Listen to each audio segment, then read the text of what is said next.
in Europe over on Netflix in Europe. So we have already watched this show, and I'm sure some of you have watched it and maybe seen the results. No spoilers. Not looking for spoilers. I'm not interested in spoilers. And I'm sure you lot are not interested in spoilers. Many of you have been at work, have been trying to stay out the way of spoilers. So, yeah, in the chat, please try and be spoiler-free for our friends so that we can avoid spoilers. But, yeah, let's go into a bit of a preview, shall we? A bit of a breakdown of what we've got on the show. So, we got Solo against Sami. This is for the United States Championship. We've got John Cena. How is he going to respond to being blindsided by Logan Paul? Obviously, that was last week. That's how the show ended last week. John Cena being laid out by Logan Paul. Street Profits against Melo Don't Miz. That is a #1 contenders match. Charlotte and Alexa against Piper and Alba Fire. That is for the Women's Tag Team Championship. We've also got Michin. She is looking to go through Kiana James to get a United States Championship match against Julia. So we got not a bad looking cards. We got a championship match there. We've got Cena responding to Logan. We've got a #1 contenders match here. Got another championship match here. We've got Michin against Kiana. Kiana going to be making her debut. I believe it's her Smackdown debut. So she's going to be in action. I'm looking forward to that, honestly. I think that match has got a lot of intrigue to it because I was watching Kiana down in NXT, and I think she's a really interesting talent. I saw her at a house show, and she was really giving everything she had. So, yeah, again, looking forward to seeing her in action on this show. So, actually, card-wise, considering it's a go-home show, I'm really not too down on this at all. I don't think it looks too bad. So that's everything that we've got. Obviously, we've already seen the show. Again, no spoilers. I'm very conscious of those people that have not seen the show yet. I know that you're going to have avoided the internet because, like, all the results are out there. I did put a talking points video up, but again, I was very conscious of what did I use as the thumbnail, what did I use as the title. I really did try to not give anything away. So I did try to consider those of you that have not seen the show yet. But yeah, there we go. So don't forget, we're going to be back on Sunday as well. We've got Clash in Paris on Sunday. Really looking forward to that. We know the French fans are special. I think that show is not the strongest card, but I do think that last week they did a good job of getting me more excited for the Logan Paul John Cena match. So I am looking forward to that match a bit more than I was. And, you know, I mean, we do have a championship match. I know it's a fatal four-way. I know that Seth's going to retain, but still looking forward to seeing what goes down there. I think the Donnybrook should be okay. Rusev against Sheamus. It's not been a feud that's massively grabbed me. In fact, I've been underwhelmed by it, but I think a Donnybrook probably works best for those guys. I think that might bring out the best in them, so that should be fun. I think Becky against Nikki will be fine as well. I think that match will be good. Nikki is a legend, and Becky is arguably the biggest female star we've ever had, so that should be okay. I think it's going to be watchable, but I do agree it could be stronger. It could be stronger. Hello to everyone then that is around. Some of these faces I've seen on the earlier streams as well. Apex said, I think it is so US viewers can watch with Daze. UK viewers who weren't watching on Netflix, said Apex. Apex, hello. Lisa said it was on Netflix earlier. Yeah, over in America now, it's obviously SmackDown's on USA Network.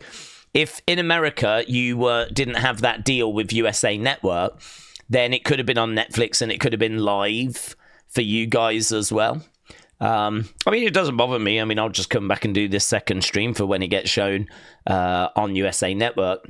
The only thing that's a little bit of a problem is we know the commercial breaks kind of throw things out. So that's a little bit of a bind. But to be honest with you, I kind of thought we did a decent job with that last week.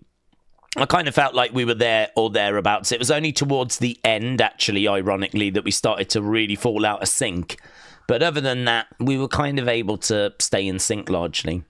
And it was kind of fun as well that last week, the ending was changed. I don't think there's going to need to be any endings changed or anything changed here. But last week, they did have to reshoot the ending. So the ending you saw on USA Network was not the same ending that we had. It was the same sort of thing. But it was just shot again from a different angle. To make that punch look a little bit better from Logan. Wasn't really Logan's fault. It was just the camera was in the very worst spot it could have been in. So, yeah, they redid that. I don't think there'll be anything like that this time, but who knows? We'll have to wait and see. So, we did get that last week as well. James, hello, said Daze. I'm just here to chill. I'm going to watch the Djokovic-Cam Norrie match. James, shout out to you. How crazy is that Anthony news, James? How crazy is that? So now it doesn't even look like anything's happening. Real Betis came out and were like, yeah, no, we can't afford him. Oh, man, it's mental, isn't it? I mean, I think Garnacho has gone, though, so I think we've got some money in for Garnacho, but the Anthony saga looks like it's going to continue rumbling along for a little bit longer. Nathan, shout out to you, Daze. Thanks for the 2 streams. I've got Star Trek on before Smackdown. Oh, very nice. Very nice. I like a bit of Next Generation. I've not had a chance to get into the others. I do have a lot of box sets of different Star Trek shows. Not that I'm a Trekkie, but I was just blown away by Next Generation when I was a kid. I've told that story before. I used to go around my uncle and aunties, and they were richer than us. So they had Sky, we didn't. And they had Sky One, they had Sky Sports. He was the person that was recording matches for me.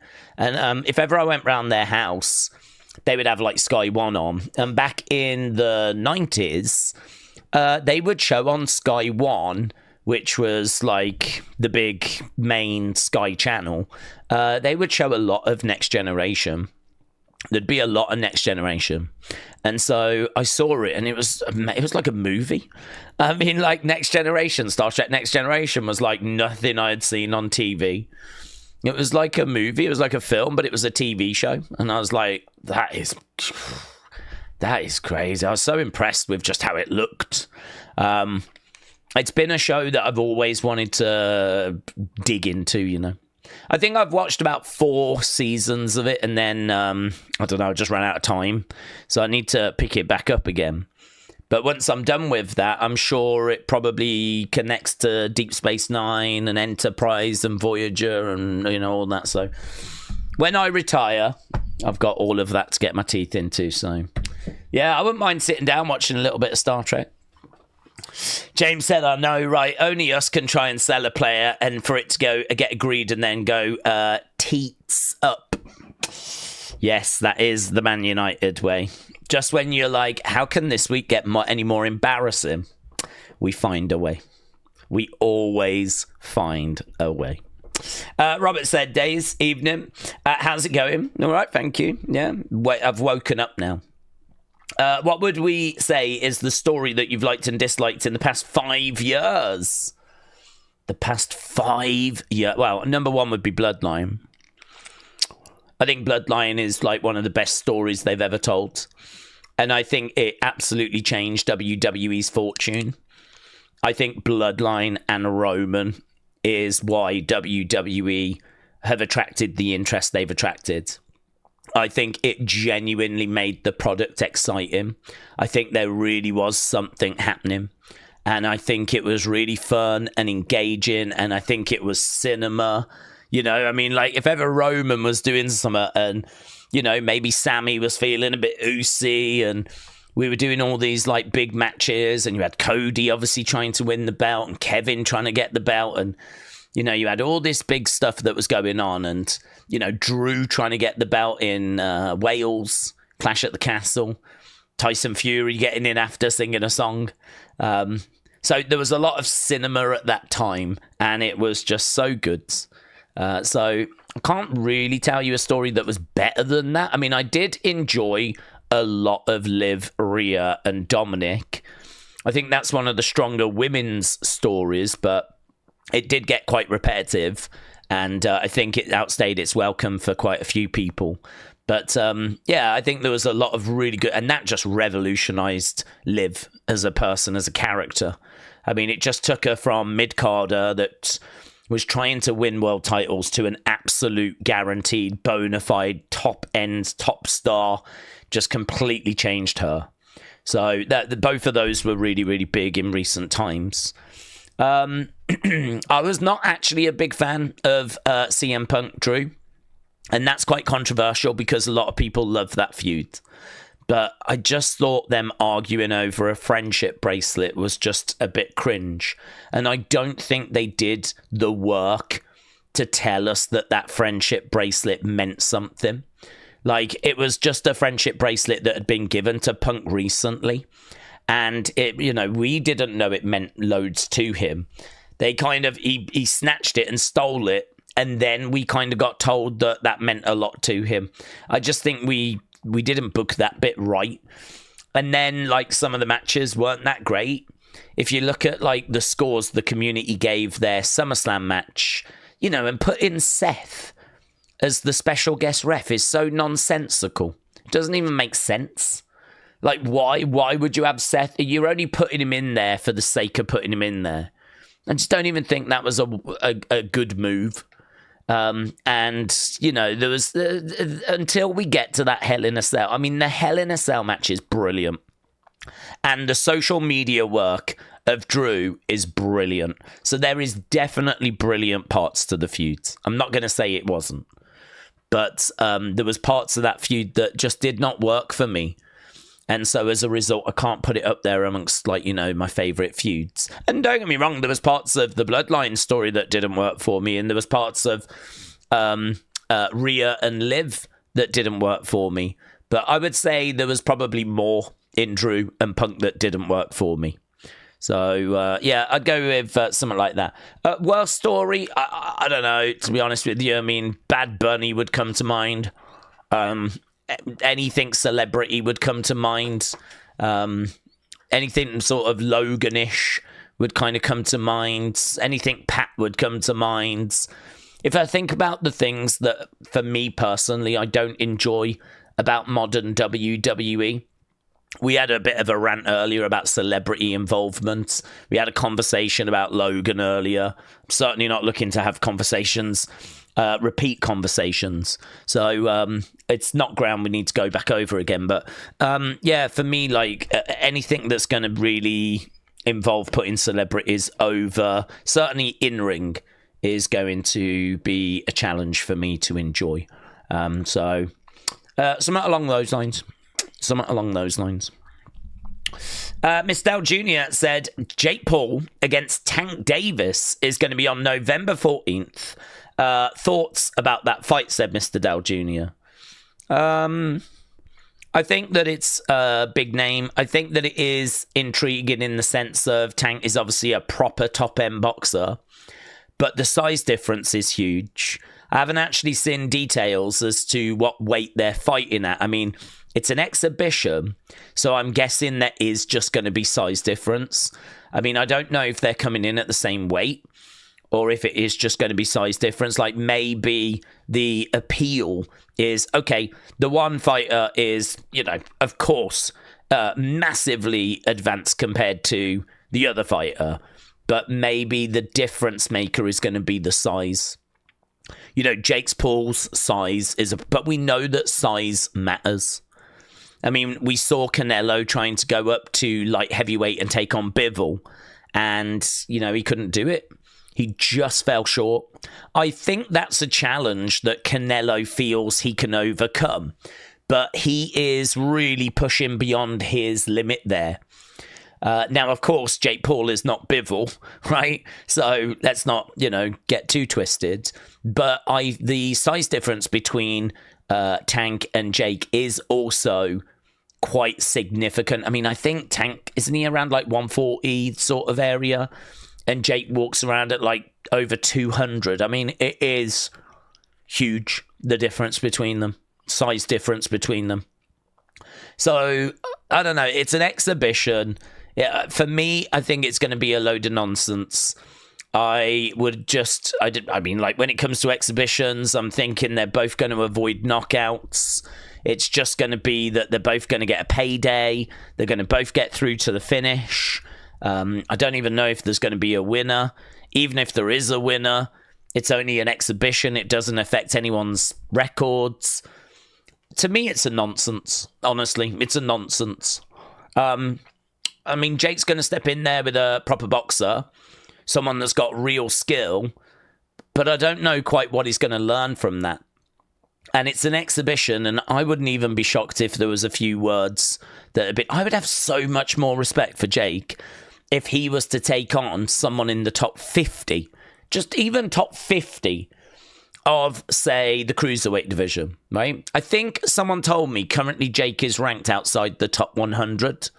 So if he was to take on someone in the top 70, I'd have a lot more respect for that. Like, it's just a mockery, really, of the sport that he keeps doing this nonsense stuff. Rather than just being at a weight and fighting active fighters in that same weight, he is going after washed-up MMA fighters. He's going after fighters at a lower weight class. It seems like he's doing everything but the right thing. It's like we're doing all this nonsense rather than doing what we should be doing, which is, if you're a cruiserweight, start fighting cruiserweights. Start fighting active boxers that are cruiserweights. But he doesn't want to do that because a lot of those boxers don't have name value.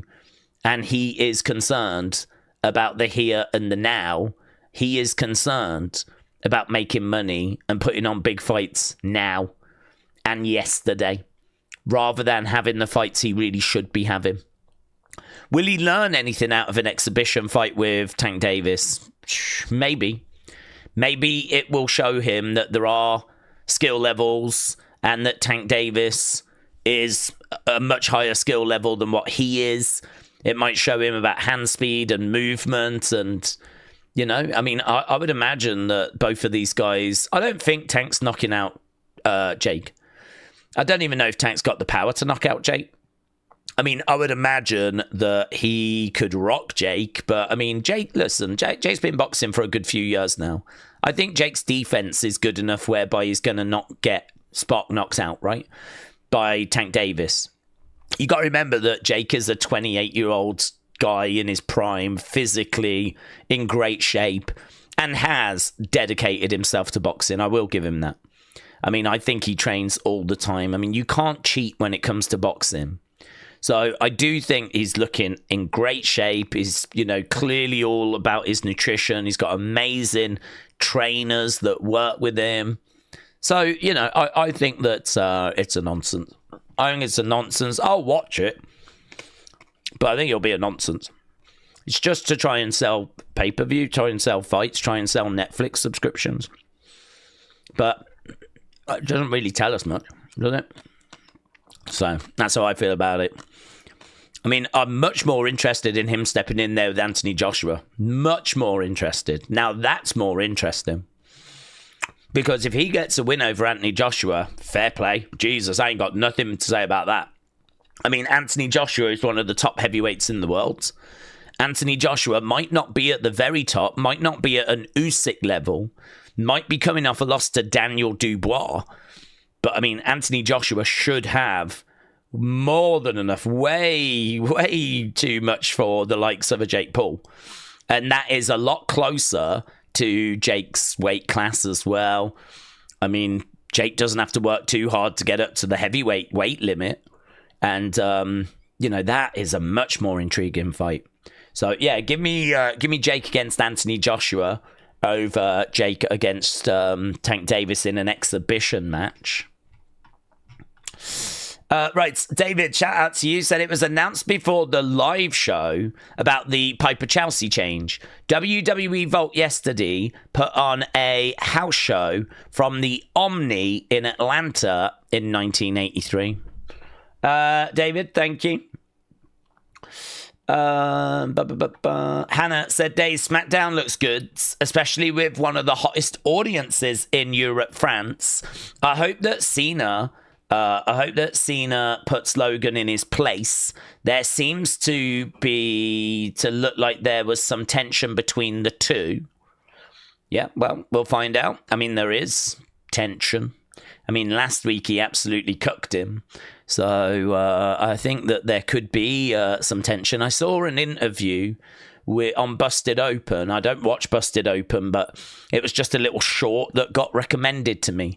And it was Baron Corbin. And he was saying he would not be shocked if John did not run that promo past Logan last week. And that really surprised me because I thought he would have. You know, I would have thought that John would have wanted to have made Logan look as good as possible, right? That's what you do really in wrestling. You try and make your opponent look good. You look good. You try and make your opponent look good. You both try to benefit from being in a feud, it being in a program, right? So I really thought you would have sat down with Logan and gone, right, you say this, I'll say that. And, you know, we'll kind of go back and forth, right? That's what I would have expected. But actually, Baron Corbin's like, no. He might have said to Logan, you bring your best stuff. I'll bring my best stuff. And, you know, may the best man win. We'll just go out there. We'll have some fun. And I really was not expecting that to be the case. So I thought it was interesting because Baron Corbin, of course, has been in WWE and was in WWE for a long time and was on the main roster and has been in big feuds and has been in pay-per-view matches. I know he was not the biggest of names. I know that he is not like a former world champion or anything like that. But listen, if someone of his knowledge, having just been in WWE, is going to say something like that, I'm going to listen. So I thought that was really interesting that might have been the approach that was taken.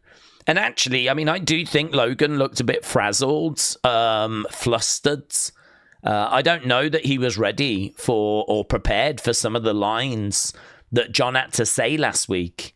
You know, saying about, like, I've seen the headlines, I know about your legal troubles and all that sort of stuff.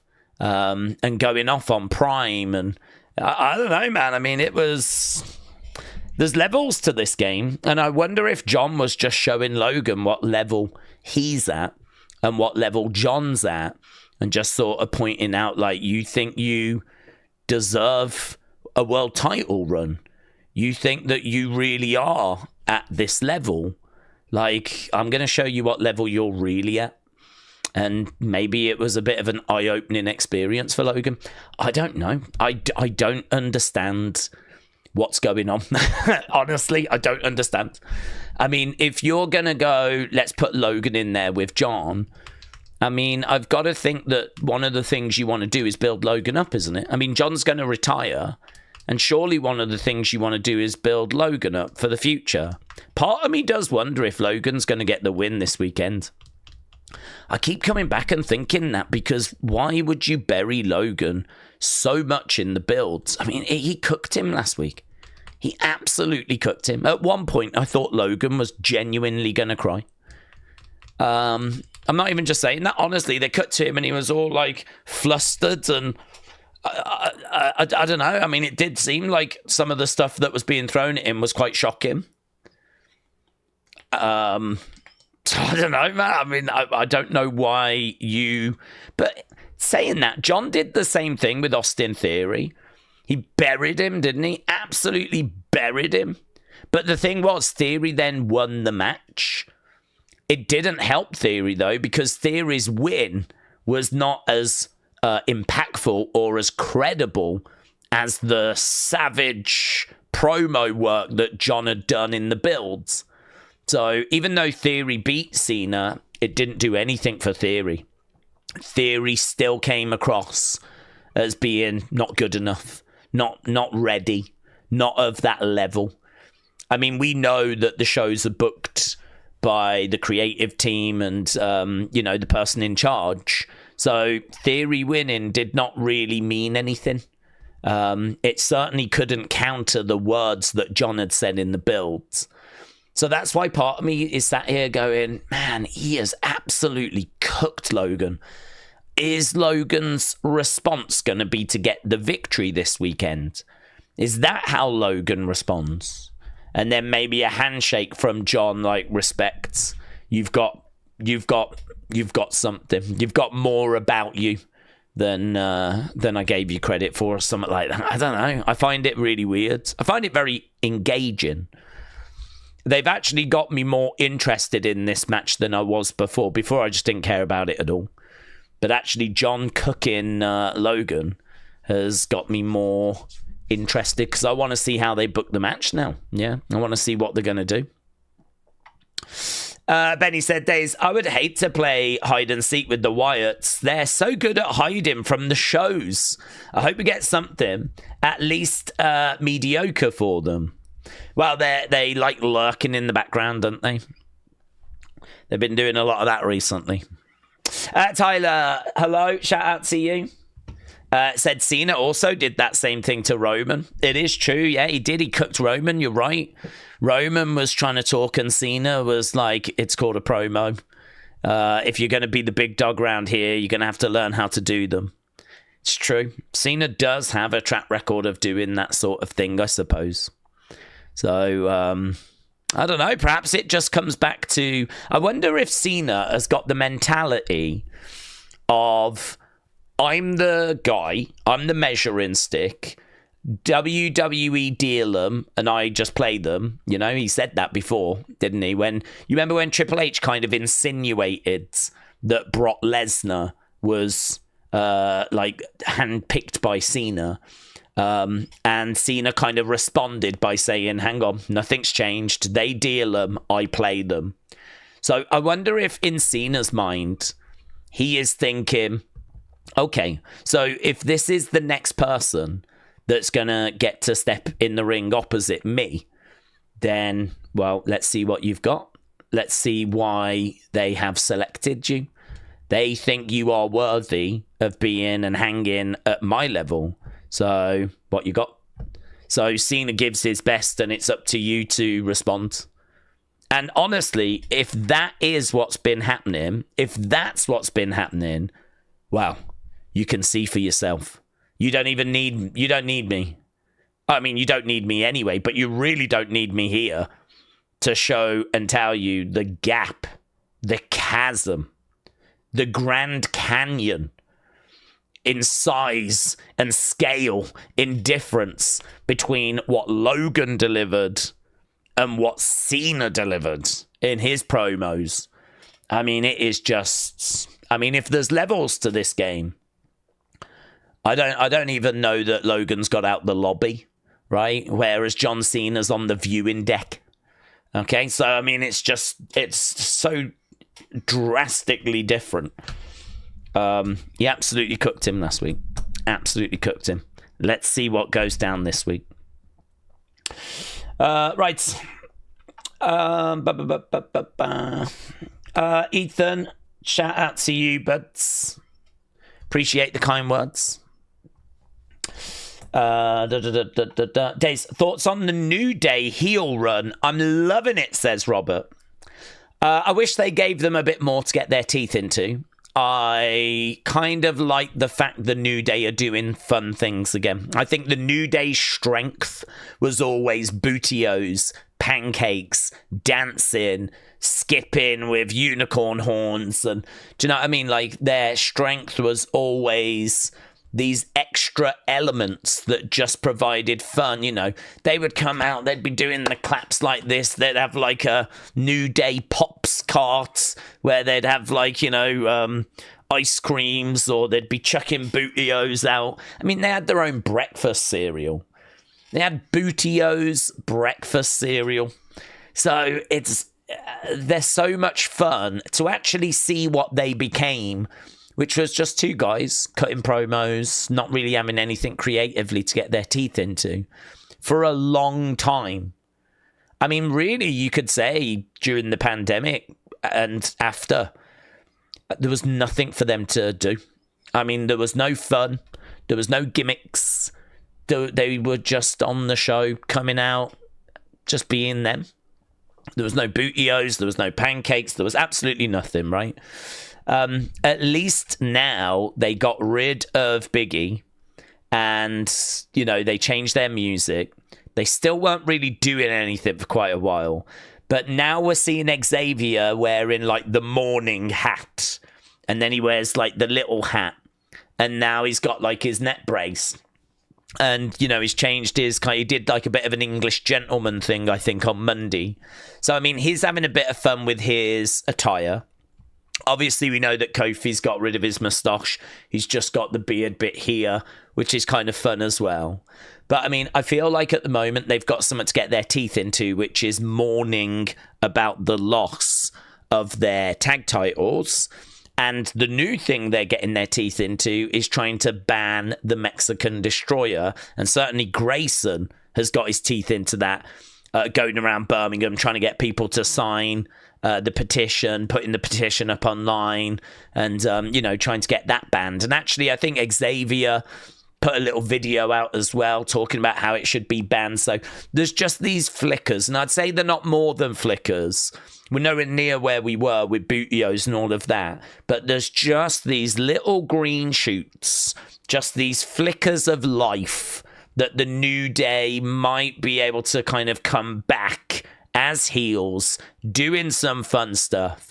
Brilliant video they put out the other day, which was in Unseen, of them at a live event, coming out and actually berating the crowds, going up to some woman in the crowd going, how many pounds of makeup have you got on your face? There was another woman doing that to Xavier, and Xavier went like this back to her, right? Ripped my sign up. Kofi looked at it, screwed it up and threw it rather than ripping it. There was a little kid dressed as Cody, and Xavier was going off on him, and this kid was like kind of wagging his finger back, and Xavier was like, don't you wag your finger at me, don't you wag your finger at me. Another guy was filming him with his phone. Xavier snatched the phone, was berating it, chucked the phone down on the floor. Like, just that, they're having some fun. They're having some fun. There's these little green shoots, these little flickers of life for the New Day, which has been so stale, so stagnant. I mean, if nothing else, they've put kind of Grayson around with them. I don't know where that goes or what that's going to result in. It doesn't feel like a brilliant union to me. It doesn't feel quite right. I don't know. It doesn't feel long-term. I don't see Grayson Waller as the Big E replacement, you know? But there's something there. There's something that's happening. So, yeah, I'd say I'm probably the most interested in them I have been since they kicked Big E out. And before that, probably going all the way back to pre-pandemic. You know, I mean, it's been quite a long time since the New Day have kind of done much for me. But there's something there. There's some life there at the moment. Nathan said, I love how the Wyatts are booked now. Lurking. I think their next feud is going to be the MFTs. I feel Roman is planning something this weekend. Roman is going to wreck everything and leave, says Nathan. Pops said, I remember a Cena who wasn't very confident on the stick. Well, it comes with reps, doesn't it? It comes with reps. It comes with experience. And, you know, this is what Cena keeps saying to Logan. I'll tell you the other thing I keep thinking as well. Is not just, is Logan going to get the win as a way of WWE kind of answering all the stuff that Cena has been saying. You know, Cena comes out, has a go at Logan, points out all his flaws, but then it's Logan that gets the win, right? And it sort of erases, or it should erase, quite a bit of what Cena said. It won't erase everything, though, because Cena's actually been getting very personal. You know, he's been pointing out some things that a win is not going to erase.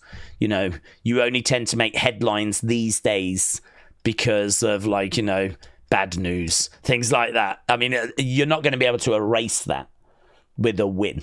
But I do wonder if they're kind of going that way. But the other thing I find myself wondering is, are they setting up a turn for Logan?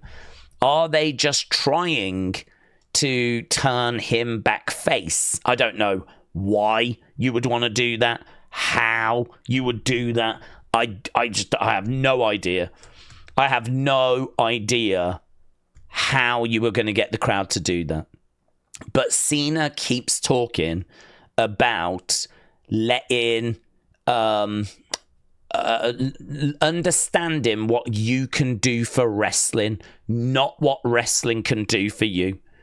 And Logan opening his heart to wrestling.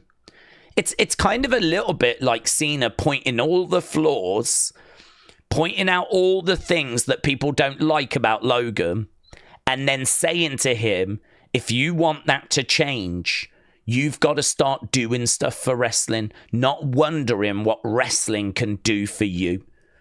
Well, there's a way forward for Logan there then, because if he does start doing that, if he does start doing things for wrestling and not expecting anything in return, then is that going to be a road towards him being a face? I don't know. Do you get my point? I don't quite understand what they're trying to set up with that. And maybe they're not trying to set up anything. Perhaps it's nothing more than John just giving Logan some advice. If you're ever going to get anywhere in this business, you're going to have to learn that you are going to do stuff for wrestling and not expect anything in return. It's about what you do for wrestling, not what wrestling does for you. So it's got me a bit confused, to be honest. I'm sat here going, are they turning him face, or at least trying to? Have they started the ball rolling? Are they setting up Logan for the win? I mean, if we get to the match on Sunday and Cena wins and nothing happens of any significance apart from Cena wins, I am going to be very confused. I'm going to be like, I don't know what's happened. What was this build? So we just booted Logan, cooked him, booted him around, and then we beat him. I mean, don't get me wrong, it'll be amazing, and I'll flipping love it, and it might go down as my favourite ever feud. It might be the perfect way of using Logan Paul. Deeply, deeply satisfying. That's how I will have found this. Deeply satisfying. On a spiritual level, I would have found this very satisfying. I feel like so far this feud has given me everything I've been missing in my life. Everything. If I've ever found myself thinking, oh, I feel like I'm missing out on that, or I really could do with being better at that, this feud has given me that so far. I've just seen Logan get booted around, and then we beat him on Sunday. Honestly, brilliant. But I will also think to myself, what has that achieved? Like, Cena's going to retire soon, and we've just absolutely buried Logan. But I also won't complain about it, and I do need to stress that. You'll get no complaints out of me. It's not how you would normally book an emerging talent. I mean, I think Logan's, 28? I don't think that's normally how you would book an up-and-coming 28-year-old. I mean, even when he feuded with Theory, he booted him around in the promo, but then he took the L at WrestleMania. So this is why they have really done a good job of getting me invested in the match, because I am going to tune in to find out what they have booked. Part of me does wonder if Logan has brass knucks and actually looks at Cena, looks at the brass knucks and goes and takes them off and doesn't want to be the person that Cena has sort of portrayed him to be. Doesn't want to be that person. Like, if I'm going to do this, I'm going to have to do this the right way. Otherwise, everything Cena said is correct. And I wonder if there'll be a moment in the match where he is conflicted and he does have a decision to make. And again, that just makes me ask, well, if that does happen, what are we doing with Logan? What is it we're trying to achieve? What is this character development that I'm witnessing? Where does this lead us? So I don't know. It could be deep. It might not be deep. But it is intriguing. Let's put it that way. I think it is intriguing, and they've definitely got my attention. Billy said, why is it so hard to think that Paul can be a future champion and superstar? It's not. I think he will. The guy is an incredible athlete and a strong social media presence, which in today's world, he built his own brand. Yeah, no, I think they will. I don't think anyone's saying that they don't see him being a future world champion. I think he will. I don't think he should, but I think he will probably end up getting that. And so mentally, we do need to prepare ourselves for that. Because you are correct, he is a great athlete. And even though he has jumped the queue, he's jumped the queue because of his social media numbers. And he is not God's gift to wrestling. He is not someone that is doing stuff that we just can't believe. He's not someone that is so revolutionary, mind-blowing. He is not a prodigy that we have just gone, do you know what, this guy, let's allow him to skip NXT. He is just that good. That is not what is happening here. What is happening here is that we've got someone who has got one of the biggest social media followings, and as a result, we want his audience. I even said in the early stream, we should probably be paying Logan out of the marketing budget rather than the talent budget, because we're using him for marketing purposes. We want him putting wrestling on his feed. We want wrestling on his Twitter account, his Instagram account, his TikTok account, his YouTube channel. We want access to his followers. WWE is using Logan Paul, but it is a two-way street. Unfortunately, to get access to his followers, you got to book him in matches, and you got to actually put him in situations like this where he's facing John Cena instead of someone more deserving. So it is what it is. He is an athlete. Can't take that away from him. And he does have a social media, very big social media following, which is why he's in the spot he's in. And so, yeah, we probably mentally do have to get ready for suffering him being a world champion. James said, Daze, Fabrizio has said that Hoyland to Napoli on a $6 loan. We're only getting $6. A €6 loan with an option to buy of €44. There's just some small details to iron out. Well, I was hoping for more than €50, James. I'm not going to lie, buds. I was definitely hoping for a little bit more. But, you know, it gets his wages off, doesn't it? It gets his wages off.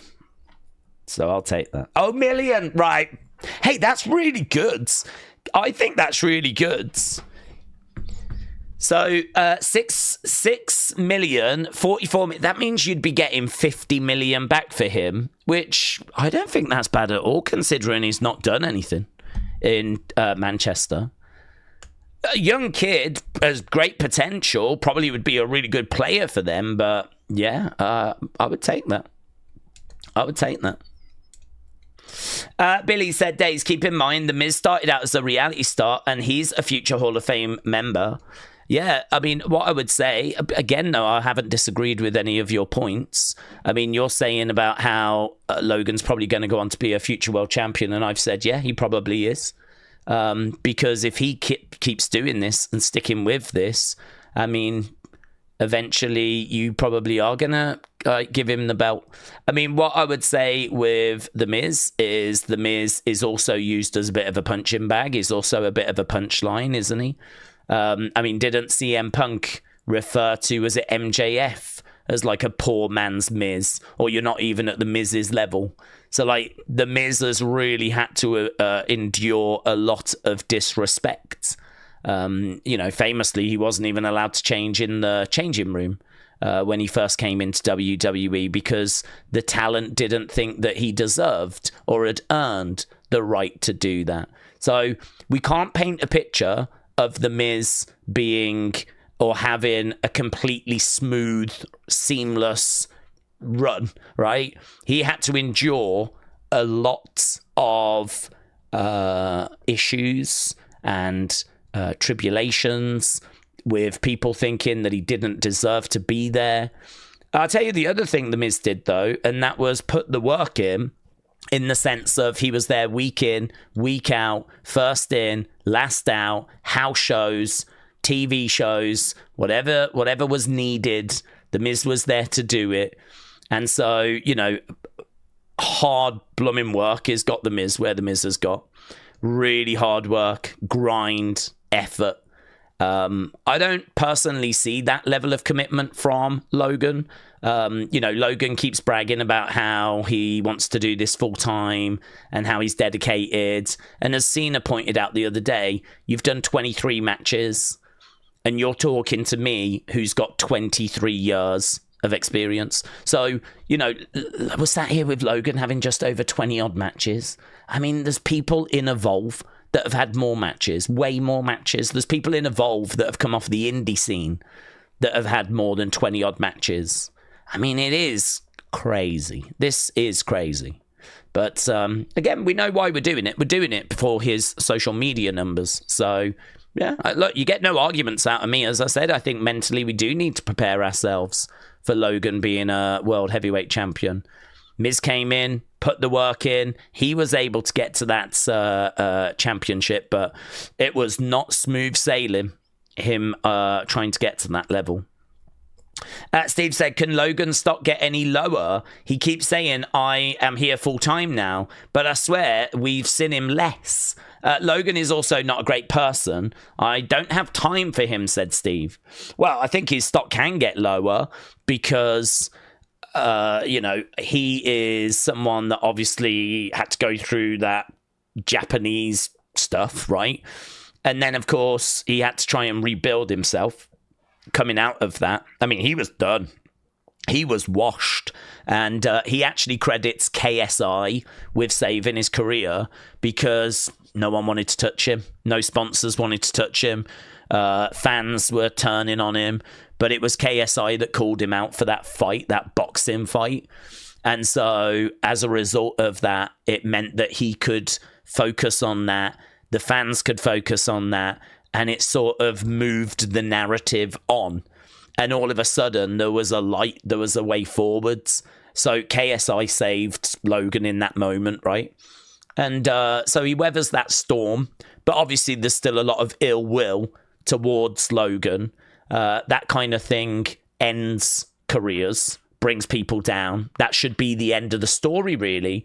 To be in the position that you are in, that kind of really privileged position of being like a major influencer like that, and that's how you want to use your position. I mean, look, people make mistakes. That's fine. But there are consequences to mistakes. Yeah? And for him to kind of come through that and weather that was, I think, disappointing to quite a few people. But he did.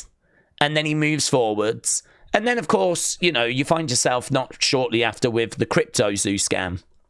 And, you know, all of that falling apart. And he basically got in with some people that were promising things that didn't deliver on it. He promoted it to his fans. His fans invested thousands. They missed out on that money. He said he was going to reimburse them. As of fairly recently, there'd been no reimbursement, even though he said he would. If you want to see a full breakdown on it, CoffeeZilla has done an excellent video where he really breaks it down.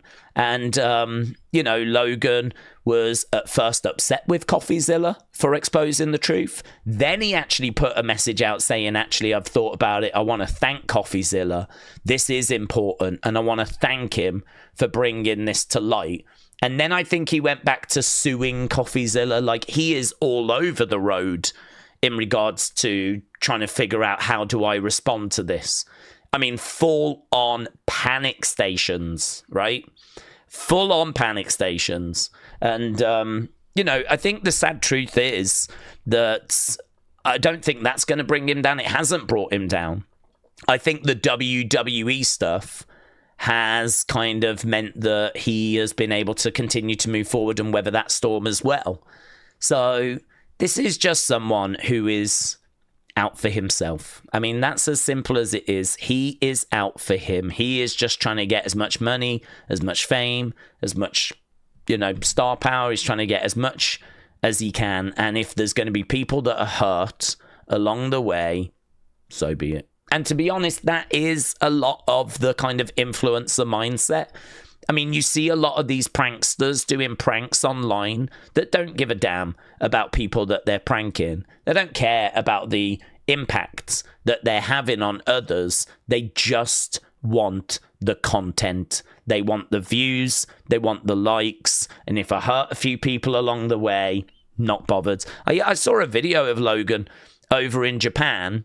I think it was maybe the same trip as when he went there to the forest, but he was like buying fish and leaving them on the backs of cars, like as cars were driving by, and he was like going up and like startling strangers in the street and just causing chaos. And, you know, for people watching that are kids, I'm sure it's very entertaining, but for the people that are trying to go about their lives and, you know, having to put up with this nonsense, and you know that will have inspired others, and then potentially those are the next people that come along that then try and go that bit further.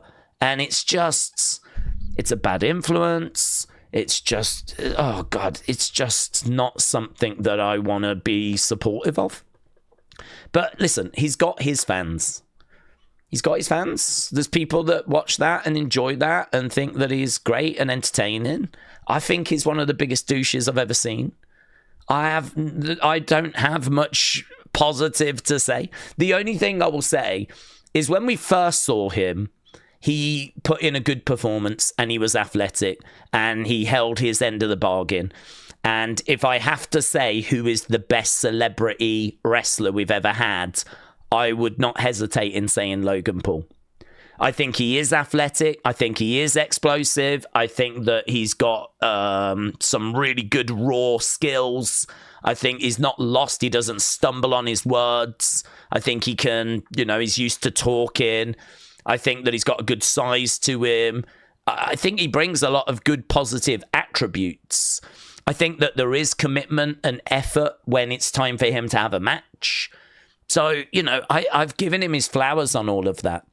So it's not like I've just constantly been berating him and going off on him. Like, I've given him his flowers on that. But there comes a point after a few matches where he's not going away and he's sticking around. And you can't keep saying the same things about, oh, well, he is athletic and he is this and he is that. Like, all of a sudden now, he's had 20-odd matches. He's telling me that he's not an outsider. He's telling me that he's full-time. He's telling me that I have to now judge him like the other wrestlers. Well, if that's what you want me to do, I'll do that. I think you suck. I think you're a spot monkey. I think you're a spot monkey. I think you've got a few spots. I think if you was in there actually having to lead a wrestling match, you wouldn't know your arse from your elbow. I think you take spots away from other people. I don't think you put in the same level of work. I think you've got too many other projects going on. I think John Cena has shown what level you're at with your promos compared to his. I think you're underprepared. I think if it wasn't for other wrestlers, you wouldn't have had the quality of matches you had in your early stages in WWE. And I've got absolutely no desire to see you going forwards. So, I mean, I can give him his flowers if we treat him as a celebrity, but if we're going to treat him like every other wrestler, I think you're rubbish. I think you're rubbish. I think you've got raw skills, but so has the majority of people in NXT. And certainly the ones that came through next in line, because the ones that came through next in line are athletes that have come in from football and basketball, that are tall, that are athletic, that are, you know, doing some amazing things in the performance center when it comes to like vertical jumps and leaps and all this kind of strength work and all of that. I mean, is it Jamar Hampton? I can't remember what we're calling him now. He was Troy Yearwood, just breaking records down in the performance center. So, I mean, if you want to talk about who can do like the best vertical leap, if you want to talk about who can do like the quickest sprints, lift the most weight, I'll put Jamar Hampton up against Logan Paul, because I know Jamar Hampton keeps smashing records at the performance center. So this ain't God's gift to wrestling. He just wants you to think that he is God's gift to wrestling. So, but I'm sorry, I just don't. I see the truth. I see what's actually happening. I've seen enough wrestling to not get hoodwinked and to fall for the nonsense and to fall for the noise. So, but even so, it is true. We do have to prepare ourselves for him being a world champion, because he is someone that I don't think is going to go away. I think he's someone that's going to keep going up to Triple H saying, I want to be a world champ. You know, I've held a mid-card title. I want to try and take that next step, you know. And I think he's going to keep knocking on that door. He's going to keep asking that question. He's going to be persistent. And he's, 28 now? I mean, by the time he's 33, that's still 5 years down the road. I mean, even if we haven't given him a world title by that point, if he's still asking the question, how long are you going to keep being able to turn him down? How long are you going to keep going to be able to say no? And the truth of the matter is, the more matches he has, the better he's going to get as well. I mean, he is constantly going to be improving. He is constantly, the more he's doing this, gaining more experience. I mean, he's only had 20-odd matches. So, I mean, in another 5 years, he might have had another 20. Who knows? So he might be up to like 50 by that point. But, you know, he is going to keep improving. At some point, I don't see how you keep the wolf away from the door forever. And I think that he will eventually become a world champion, heavyweight champion. So emotionally, just get ready for that. Get ready for that moment. Dak said, I'm not going to give him flowers. He doesn't know what it's like to put anything in, because the guys before him worked blood, sweat, and tears up and down the roads. It is true. It is true. That is the kind of, I mean, like I said on the earlier stream, tell me what house shows he worked. Was he at Leeds? Did he do Newcastle? Was he at Manchester? You know, this guy that's telling us he's working full time. Which are the? I can bring the results up. We can have a look. Which live event was he at? I remember seeing Punk and Sami and Penta and Solo. I mean, it's funny actually, because I don't remember seeing Logan and I don't remember seeing his name. So he's a guy that's full time, that's going to put the work in, but I'm not going to do house shows. I'm not going to do house shows. What do you think I am? A wrestler. Right. Daze, it took me all this time to realise that you hate Logan. Who would top him on that list? Well, I don't want to get into this. I mean, to be honest, I don't want to get into this conversation any more than we've already done, because we had this conversation earlier. But because he is in such a high-profile match, it's a conversation that's worth having, because he is taking on John Cena. And I do think there are elements that are very interesting, as we said, like the way that he's being buried by John at the moment with the promos does make me wonder, where are we going with that? So I know we're talking a lot about Logan. There's obviously reason for that. He is in one of the high-profile matches at Clash. And as we said, that is Sunday. We will be live. Whatever's going to go down in that match, we will be watching it. So if you are around, come and stop by. We'll see what they've got planned for that. I'm interested in that and seeing what they've got booked. I'm interested in Roman against Bronson as well. I do think, and I was thinking about this actually as I was recording Unseen, I do think there's a lot of matches that could go either way when it comes to Clash. I think this is another one that's not the easiest to predict. I know there are big favourites, and I definitely think Seth retains, so I don't feel too, worried about that. All right, I'm not conflicted on that. But I do find myself looking at Roman Bronson and thinking, they had Roman and Jay beat Braun and Bronson at SummerSlam. Are we really going to have Roman get past Bronson here? I mean, why are we just repeatedly beating Braun and Bronson? Like, is this the best way of building up these new stars? By having them take losses again and again and again and again? I mean, didn't we have Jay beat Braun the other day on Raw, and they both lost at SummerSlam, and now Bronson is potentially going to lose to Roman at Clash in Paris. And it's like, we're trying to set this group up as being the future. We're trying to set this, well, not even the future, we're trying to set them up as being now. I mean, Seth is talking about how these are future WrestleMania main eventers, but Braun's saying the game changed as soon as he arrived on the main roster. That's what he was saying to Roman. You don't realize the game changed the second I was called up from NXT. I was like, what changed? Because all I've seen is you taking L's. I mean, I know he had a little run with the mid-card title, but so far the way the Vision has been booked has not filled me with much confidence at all.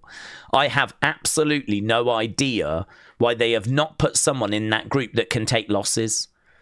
Why is a Theory or a Grayson or someone like an Ethan not in that group and they take the losses? You could have had a 6-person tag at SummerSlam.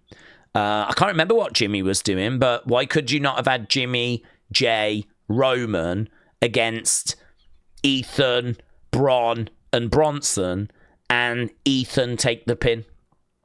And then why can't it be Roman against Ethan at Clash and Ethan take the loss? I mean, if you want to have Roman winning because it's Roman, then sacrifice someone. Sacrifice someone, have that extra person in the group that can take L's. And, if you're burying that person, then that's okay, because the long-term plan is that the group will get upset with him, kick him out, and then he turns on them and stands up for himself. A bit kind of like Sami-esque, We've seen that story before. We can run it again. It's classic. And so, you do something along those lines. But it doesn't really make sense to me to be having Braun and Bronson taking L's. That doesn't really make sense to me. Not if you're trying to build them up and build momentum. So I do look at that match and go, are we really? I mean, I think we are.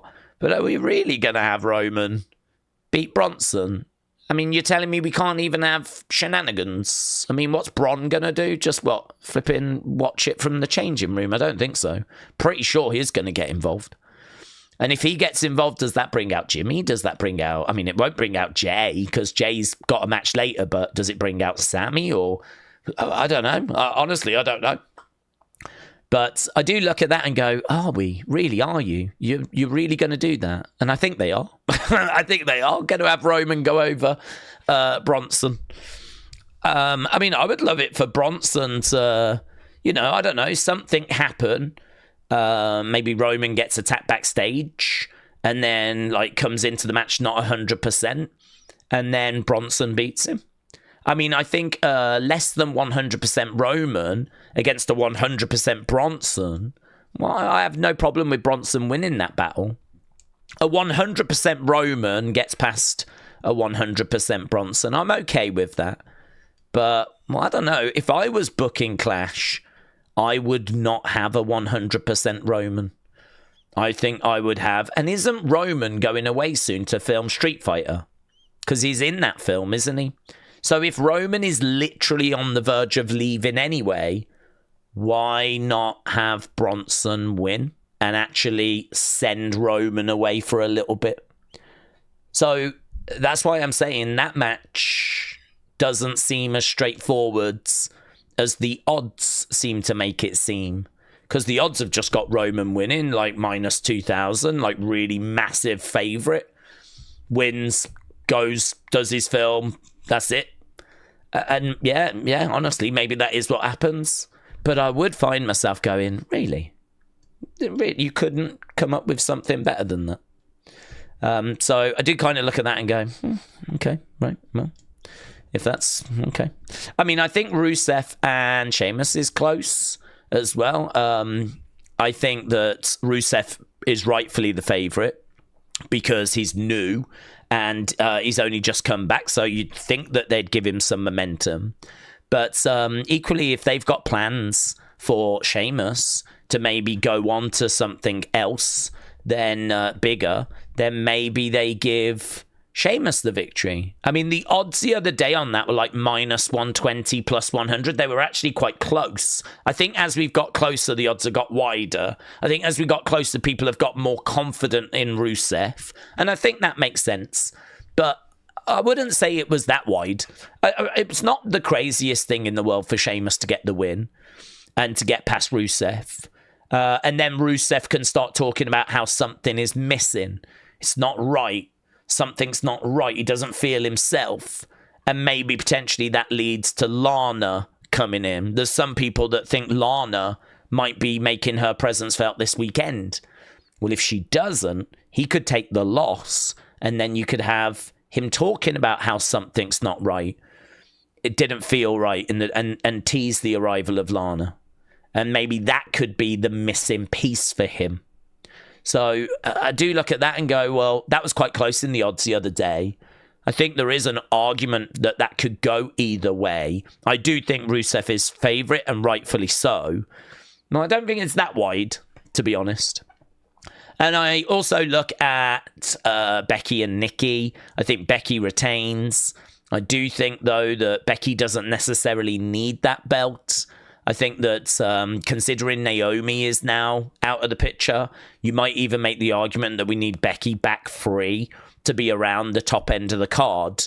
Because actually, without Naomi, Becky is normally the girl we fall back on for, like, you know, carrying the ball. Now, we might give the ball to Io. We might give the ball to Stephanie. We might even give the ball to Rhea. But I feel like Io and Rhea have been around the title picture for a lot of this year. Stephanie would be a new direction. But equally, you could put the belt onto Becky and then do Becky as champion and Stephanie trying to get the belt off Becky. Nikki has never been Intercontinental Champion because the belt didn't exist. So she could have a little run with it and kind of add that to her resume. So again, I've got Becky as retaining, but I think you can make an argument as to why Becky being free from being Intercontinental Champion makes sense, what with Naomi being out the picture and, you know, having the option of her being around. And even if she doesn't get the belts, she would be a great opponent for whoever does. If Stephanie gets the belt, Stephanie against Becky is a no-brainer. And I don't know if you do that match if Becky is Intercontinental Champion. So maybe it's not Nikki that she drops the belt to. But I really don't think Becky needs to be Intercontinental Champion for much longer. So I do look at that and go, well, yeah, okay, Becky favourite. But I could see an argument as to why you would go with Nikki. I could see an argument why you would go that way to add to her resume and free Becky up. So there's just a few bits in there where I'm like, I don't know, man. Maybe I'm just getting in my own head a little bit. Perhaps I'm overthinking, overbooking. Perhaps I'm just getting a bit carried away. But I do feel like there's a couple of matches there where I could definitely see them going a couple of, like, either way. I don't think it's like bang, bang, bang, bang, bang, done. That's it. Super predictable. I'm like, yeah, but what about this? What about that? What about if we do this, or if they're doing that, or if this is the plan, or... So, yeah, I don't know. We'll have to see kind of how it goes. Right, where are we in regards to... I want to make sure we're on top of things. We are. Where are we time-wise? Oh, we're into the next hour. That's good. Right. Wrestle with Andy said, Daze, what is the prediction for when The Rock comes back? Well, I'm hoping it's next year. I hope we don't see him till next year. I mean, I don't need him to be around for Cena's final match. If he is, I think he could be backstage. I don't need him to come out and take the spotlight. I mean, the idea that Cena retires and then The Rock's music hits is just horrific to me. Because this is Cena's moment. This is Cena's time. Cena is a star kind of equal to The Rock. So he doesn't need The Rock to give him a rub or a round of applause or something like that. Like, Cena's a massive star in his own right. So for me, I think allow Cena his moment. It's going to be very emotional. I wouldn't mind if the whole locker room came out to applaud John, and maybe The Rock could be part of that number. If not, then, you know, maybe afterwards there can be some footage doing the rounds of The Rock kind of congratulating John backstage, that can come out on social media kind of after the show. So, I mean, I don't need to see The Rock at Survivor Series, or, I mean, that's the last big show. I mean, apart from John's retirement show, we got Survivor Series. I don't think Crown Jewel is that big of a deal in Australia. WrestlePalooza is a pretty big deal. Maybe The Rock opens up that show on ESPN. I mean, we know he was at the Netflix premiere. We have been having like Steph or Triple H open the shows. I'd imagine Triple H will do it again. Honestly, I'd imagine he'll do it again. He can't help himself, can he? It's either him or Steph. They've got it. They've got the monopoly. They've got the opening of the shows on lockdown. Like, no one else can get a look in. It's either Triple H, welcome, like this, or it's going to be Steph. So, I don't know. Maybe The Rock could do that time. So, maybe a chance with WrestlePalooza, because it's the first one on ESPN. But he wouldn't have a match. I think he'd just have a moment. Just a moment. Outside of that, can't really see a landing spot for him this year. But I hope that he's kept his schedule free. I hope that the frustration that the fans felt about him not being around for WrestleMania season this year, because, you know, he gave us The Rock and the Final Boss. He gave us that last year, and it was so good. The fans, of course, wanted it again, or something, you know, kind of new. We didn't get anything apart from him asking for Cody's soul, and then doing that. And then, of course, we all speculated around what this meant. And he even came out and went, I'm a long gamer. It's all right. If you thought that just meant nothing, it's all right. I don't hate you for, you know, not believing in me, or that this meant something, and then fast forward it, and here we are. And what did it mean? Flipping nothing. I mean, the thing with wrestling is you can always retrospectively go back and turn it into something, you know? So he's done the moment at Elimination Chamber, where I think he was trying to say, well, the theory was he's the first one.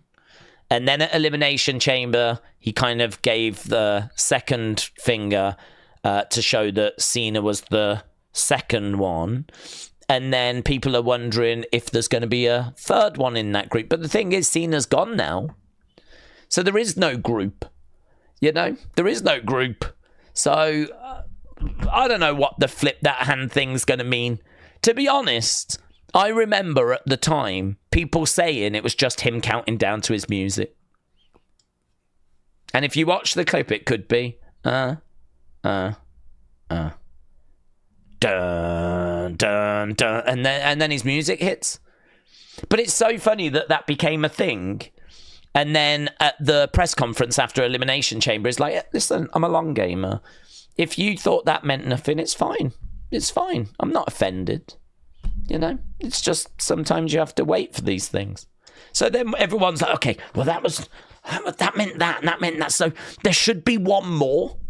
And so people were obviously waiting for the next reveal at WrestleMania. This is why when Travis Scott came out, everyone wet their pants. And then, of course, it was only Travis that came down. There was no Rock. Everyone got upset. And flipping, I hope he's learned from this. And so he's kept his schedule free next year so that he can do... I mean, we've got to get him against Cody. And we've got to get him against Roman. With everything that's happened between him and Cody, you're going to tell me that we're not going to do a singles match. And if you don't do Rock Roman, is that the biggest missed opportunity in the history of WWE? Is that the biggest missed money match? Because I'm going to go on record saying yes. I think it is.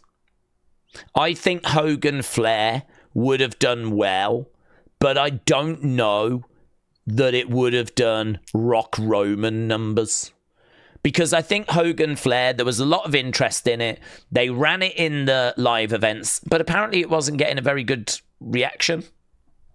It just wasn't really like landing. It wasn't really working. And actually, WWE Vault put up one of those matches. You can actually watch Hogan Flair in the WWE from a live event of them actually trying the match out to see if it's something that would work and that people would be interested in. And it didn't land. People weren't taken with it. And for some whatever reason, they were just like, no, let's do Macho Man Ric Flair and let's do Sid Hogan instead. I mean, up until this point, I would say that's the biggest missed opportunity. I also would have loved Undertaker Sting. There was a chance to do that at WrestleMania 31. That was our only chance to do it, really. We could have done Undertaker Sting. They were both on the same show with their gimmicks, and you could have done it. But to be honest, probably would have sucked, because Undertaker was pretty much washed, struggling. He has a pretty so-so match with Bray. I don't think there's too many people that are saying that match was a classic, yeah? So Bray, Undertaker was... and Sting, Triple H, it was alright. You know, even that was... So, I mean, if you did Sting Undertaker, honestly, it would have been not the right place for that match. Too light as well. It was over on the West Coast. It's too early in the day. Like, you need it to be New York, late at night, something like that. Dark. So, I don't know that we ever had a big opportunity to do that match right. I think by the time we get to WrestleMania 31, it's way too late. Needed to do it much, much earlier, but never found a way of getting Sting before 2014. So that one, can't say. It's a missed opportunity, but Hogan Flair is one that we actually could have done when they were actually both still, you know, kind of around their primes. 92 kind of time, early 92. Probably a bit later than we would have liked. Late 80s would have been better. WrestleMania 5 would have been better, but or WrestleMania 4, but not WrestleMania 3. We did Hogan Andre, you know. So 4 or 5 would have been perfect, but still could have done it at WrestleMania 8. So, yeah, if we don't get Rock Roman, it's got to be one of the, if not the biggest missed money match of all time. Right.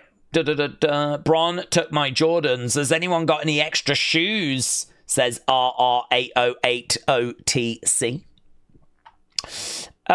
Someone accused me of lollygagging when I was clearly dilly-dallying, said Glockness. Glockness, shout out to you, but James said, Daze, quick little update. Hoyland boy option. He's got a boy option. He's got a buy option. Comes mandatory if Napoli qualify for the Champions League. It is a guaranteed sale. Oh, that's good, because that means we can keep an eye on how they're doing, and it matters. I like that. That makes football more fun. Imagine if all transfers had like a little stipulation attached. Like, we'll give you an extra 5 million if we qualify for the Champions League, and then you get to watch whatever team it is, you know? So you'd be keeping an eye on Italy to see if we could get an extra 5 million over there, keeping an eye on Spain to see if we can get a little extra out of that deal as well. Oh my God, if I was a football agent working for Man U, I'd put loads of those stipulations in just to make it interesting for myself, so I could watch, keep an eye on football and be rooting for different teams around the world. Love it. Right. What if it is The Rock that is Cena's last opponent to wrestle with Andy? I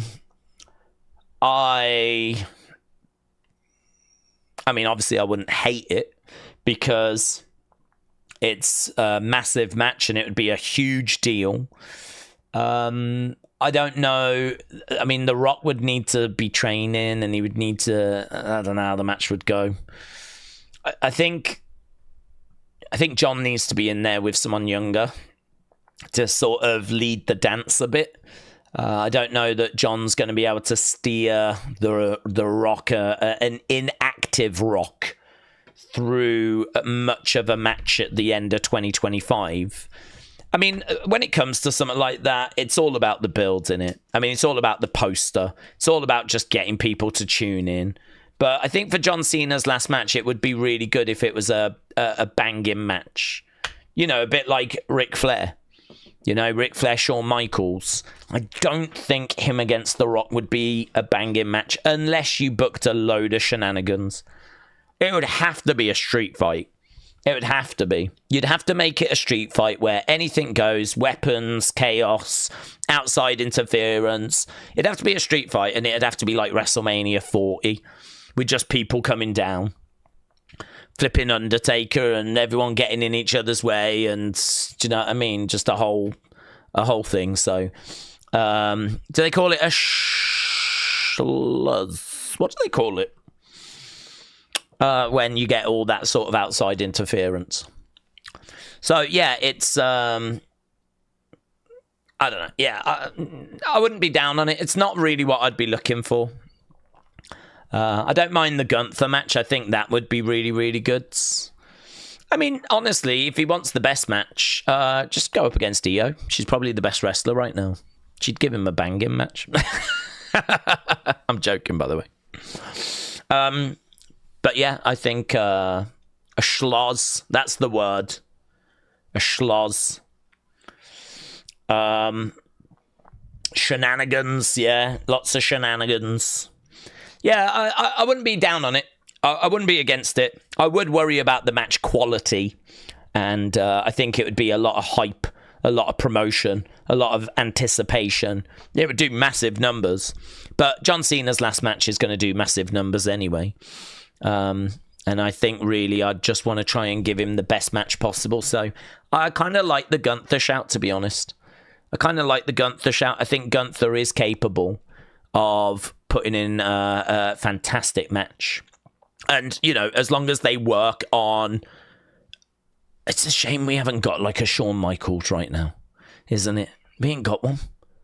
I don't think AJ Styles is the same performer that he used to be. I've seen a lot of AJ matches, you know, him against Dirty Dom, whatever, and him over in recent years. And there's only been glimpses of AJ of old. He's not consistently putting on banging matches. I just don't think AJ's that person. Maybe Seth could maybe deliver something really great against John. I wouldn't be down on Seth. I think Seth's about as good a shout as you could come up with. Who else have we got? I mean, Gunther's obviously very, very good. Consistency. There's people that have great matches, but consistently, who is delivering those? I think Sami, honestly, could have a really good match with John in his last. I think Sami is pretty consistent with delivering really good matches. Roman's matches with the right booking are obviously really good. I wouldn't be down on Roman being the last opponent or Seth being the last opponent. I like the Gunther shout, though, to be honest. I like the Gunther shout. We've already done CM Punk. I like the Gunther shout. So, but yeah, I wouldn't be down if it was The Rock. Trini said, I know he's insulting Cody. I had a heart attack trying to read that sentence. What if it's Logan? What if it is Logan? Choco, what if it is? What if that's what all of this is setting up? It's setting up that Logan is... Oh my God, could you imagine? Could you imagine? Can you imagine if this is setting up Logan being the one? Oh, could you imagine? Choco Latte, when you wrote that, was you pleased with yourself putting that out there? Mm-hmm. When you wrote that down, was you like, oh, I'm really pleased with myself writing this? Because you've put that in my head now. Better not be. What if it's Adam Copeland rated R? I don't think he's free, is he? Is he out of a contract, or is he under contract? Latif said, "Are you in London?" No, I am in the UK. I'm in England, but I am just further north, Midlands, by Birmingham, about an hour and a half from Birmingham. Someone was saying, "Are you going to stream Darren Till, Luke Rockhold, Salt Pappy, Tony Ferguson?" No, but is that Misfits? Is that Misfits, and is that this weekend? Because I ain't done no research on that. I didn't even know Misfits was this weekend. But I know Salt Pappy is Misfits. Let's have a look and see. Joey Essex is fighting.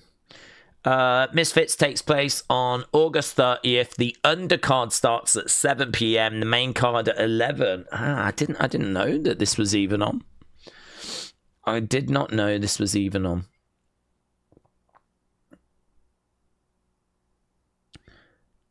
I'm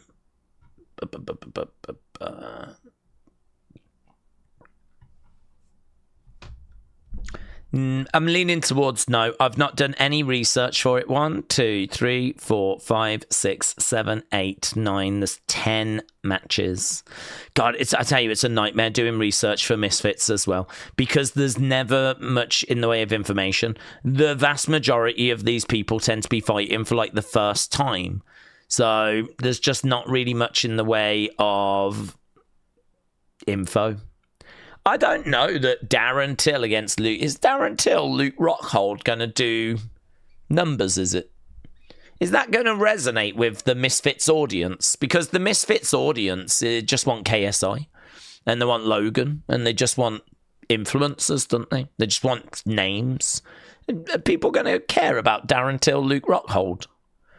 Salt Pappy against Tony Ferguson is very interesting. That should be the main event. Salt Pappy is obviously going to resonate with that world. Tony Ferguson, a massive name out of MMA, UFC. That's actually a very interesting fight. I'll be really interested to know who gets the win in that one. But to be honest, I'm looking at the rest of it. It looks... I mean, I don't recognise... I know Chase Damore. I've seen Chase Damore. Joey Essex does not strike me as a fighter. Dylan Dennis is just a waste of space. So the rest of the card looks rubbish. But Salt Pappy, Tony Ferguson looks interesting. I'll be very interested to see who wins that. Right, Adam Copeland is busy wearing misprinted t-shirts with a vest over, covering up everything but leaving edge visible. It's pathetic. He's wearing misprinted t-shirts. Oh, I've not seen any of that. Do you not watch Dynamite, said Latif. Me, no. I used to, but I didn't enjoy it. And, I mean, it was a little while ago now. I'm sure it's better. But when I was watching, there was just... I just really wasn't enjoying it. But to be honest, I don't think many people were. Because when I was watching in 2023, it was getting about 850,000 views, 820,000. That was when the conversation was, is it going to get 1 million this week? I don't even think that conversation happens now. But every week in 2023, people was asking, is this the week it gets 1 million? And there was memes of like no milli and things like that. As people were waiting to see if it was going to get 1 million or not. And, God, 2024, the numbers just collapsed. I mean, about 6 months after I stopped watching, it was down doing 700,000, 680. And then I think this past week it got its lowest ever number at 500 and some thousand. I mean, NXT didn't do well either, to be honest. NXT also suffered this week, so I don't know what it was. But... Yeah, no, I think a lot of people were struggling in the end of 2023, going into 2024, and I've not revisited it since then. Ash Keem said Ilya Dragunov against John Cena for a last match. Well, it certainly ticks the box of having a really quality final opponent. Like, that box is definitely ticked with that. But I don't know what Ilya's going to look like when he returns, in the sense of how long is it going to take him to get back into the rhythm? Is he going to have to kind of tweak his wrestling in any way? I mean, this is a big injury that he's been out with. So I'd like to see him a little bit first. I mean, he's been out for, I think, nearly 12 months. I think he was out, I don't even remember when he got injured. I think it was like a house show or something. So it's been a long time. It's been about 12 months. So yeah, we are expecting him back soon. Be good to get a look at him. And I would, if he is going to be the same guy he was before, I'd be definitely down for Ilya against John. Yeah. But let's have a look at him first. Let's see what he looks like following this injury. Robert said, Daze, I know the rumours are Gunther, but I would much rather see Jacob against Cena, says Robert. Tom said, I would be poorly if I got asked half these questions. Was waiting for Smackdown to finish, said Stephen. Smackdown has already aired, hasn't it? We've only got 29 minutes to go, and then we'll be underway. Latif said, you don't like Tony Khan? I don't really care about Tony Khan. I don't have any ill will towards Tony Khan. I don't feel any negative towards Tony Khan. I think that he's a wrestling fan who has got money, who has decided to use that money to start his own wrestling promotion. I think he does want to treat the wrestlers right, but there is also a side to wrestling that you can't really overcome, or you can't really kind of paper over. And that is that you are always going to need a roster bigger than your TV time. You've got to, because there's going to be injuries, and there's going to be people walking out. There's going to be people falling sick. There's going to be loads of reasons as to why people can't be on TV. Could be a travel issue or whatever it is. You need talent to step in. So you are always going to need more talent than you've got TV time for. It's like a football team. I mean, you don't have a football team of 11 players, do you? I mean, like, there's always subs, and then there's always people that don't even make the bench, because you need more players than you've got room for in your squads, right? And that's just life, to be honest. That's just how things work. And so if you're Tony Khan and you care about wrestling and you start your own promotion and you care about the wrestlers and you want to try and look after them and, be good to them, which I genuinely think he does, try to, you're still going to upset people. I don't see how you don't upset people. I mean, you're always going to upset people, because the truth is that you might give someone a chance and they might think they've done good, but the numbers say, no, it's not really working. Or you might not think it's very good. They might love it. They might think what they've done's brilliant. It might not work for you, and it might not work for the audience. So then all of a sudden you bench them, or you give them less teeth. They're now all of a sudden miffed. Or, you've got the show and it's working and the numbers are good, but, what about the people that aren't making it onto TV, that are waiting for opportunity? Like, they're going to be miffed. You're always going to have miffed people, right? So I sort of feel like I ain't got no ill will aimed at Tony Khan. I don't feel any negativity towards him whatsoever. I just think he started a wrestling promotion, and of course there's going to be people that are upset as a result, and there have been. And I do think that he is out of his depth, in the sense of he's never done this before, and so to do it for the first time, of course. I mean, if I did anything for the first time, I'd be out my depth. If I was running a used car showroom trying to sell cars, I'd be out my depth. I've never done that before, I mean, if you're doing something for the first time, you've got no experience of it, you're going to be out your depth. and he has been out of his depth. So, but he's been doing it a long time now. I'd imagine he's in a much better place, confidence-wise, learnt from his mistakes. You know, I'm sure he's kind of starting to get it together a little bit now. And, yeah, no, I don't hate him. I just think that he has created his own wrestling promotion. Some people think it's very undeserving because he, you know, that's his dad's money. And it's just him basically playing with real-life action figures. But I don't really think about that so much, to be honest. I don't really think so much about that. I just think, like, you know, it is what it is, really. I don't know. I mean, like, would it have been better if he just started it with a bank loan and built it up? Yeah, probably would. Would have been a nicer story, and it might have led to a bit more respect and a bit more, or certainly a lot more respect, a bit more goodwill, you know. But he didn't, you know. Instead, he just had the money, bought people, and I'm not really down on that. I mean, there's plenty of people that do that sort of thing when they're creating a business, you know, that just kind of go in at that level because they've got access to money. So, no, I don't hate him. But I don't watch either, so. You can't hate someone you don't know. Well, you say that, James. I mean, there's a couple of people I think I do, even though I don't know them. But, you know, we'll save that for another day. Thrifting Graham said, do the other UK fans feel like they've achieved something when they avoid spoilers from the early start time and join the stream at 1? Because I do. Oh, right. I didn't know where you was going with that.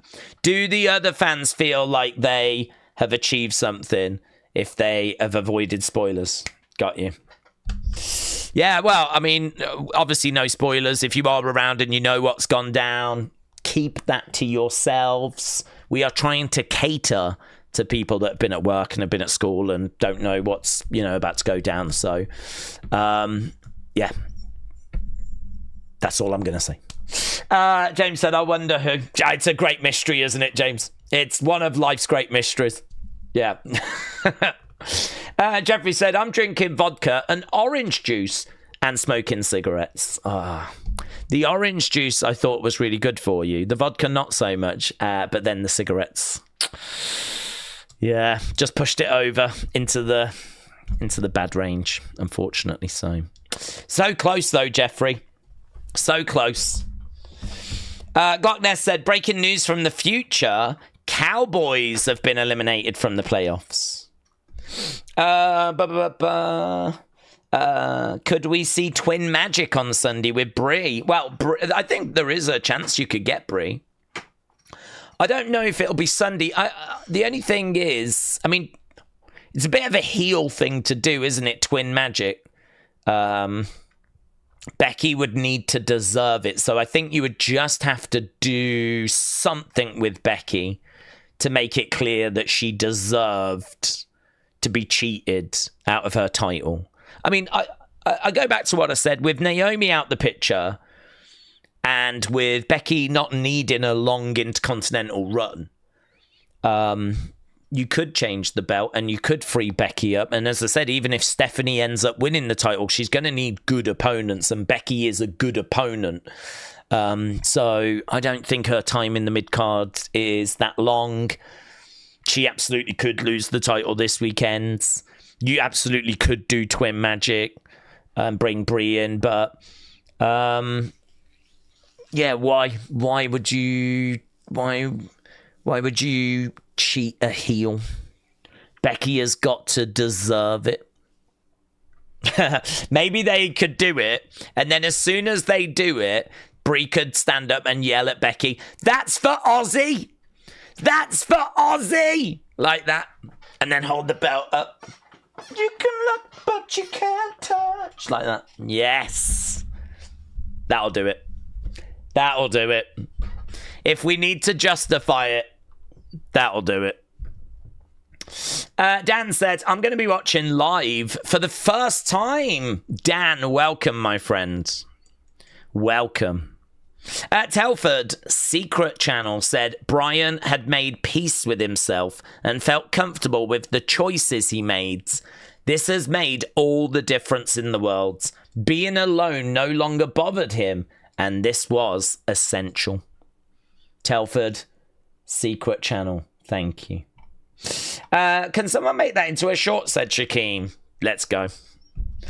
Latif said, what if John Cena cosplays as Nikki Bella again? What, and beats Becky? Then I think we've got the greatest WWE moment of all time. If John Cena is going to dress once again as Nikki Bella and John is going to come down to the ring for a match with Becky, then we are all of a sudden going to have to rip up the greatest WWE match lists that we've got, and they are then going to have to be rewritten, yeah? Because we will be looking at maybe the greatest match in WWE history, maybe the greatest moment in WWE history, and all of a sudden, Clash in Paris becomes essential viewing, and maybe even the greatest pay-per-view in WWE history. Bucket. That's what I'm saying. Book it. That's exactly what we need. That's the kind of out-of-the-box thinking that we need. Rhino said, if Nikki wins, I'm not watching any more women's wrestling unless it's Lola or Rhea or Stephanie or Liv or Roxanne. Yes, Rhino, put your foot down. Put your foot down. Okay. Do we get AJ Lee? I don't think it would be here, no.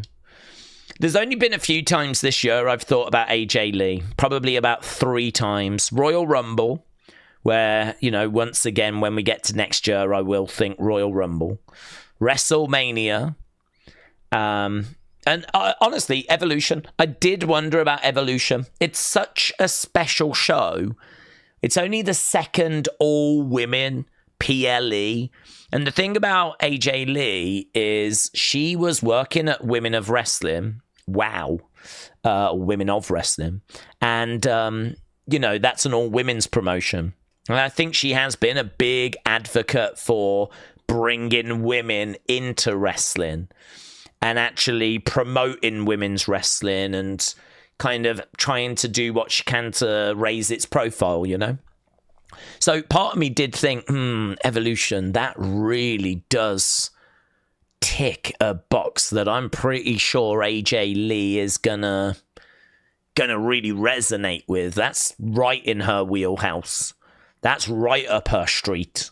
So I was like, I don't think it happens, but worth a mention. Oh, and maybe SummerSlam as well, because it was 2 nights and it was so big. So actually 4 times this year. So yeah, actually, we're still in August, and 4 times this year I've thought, could we get AJ Lee? Rumble, WrestleMania, SummerSlam, and Evolution. And then when we get to Survivor Series, I will think it again, because that's the show that CM Punk came back on.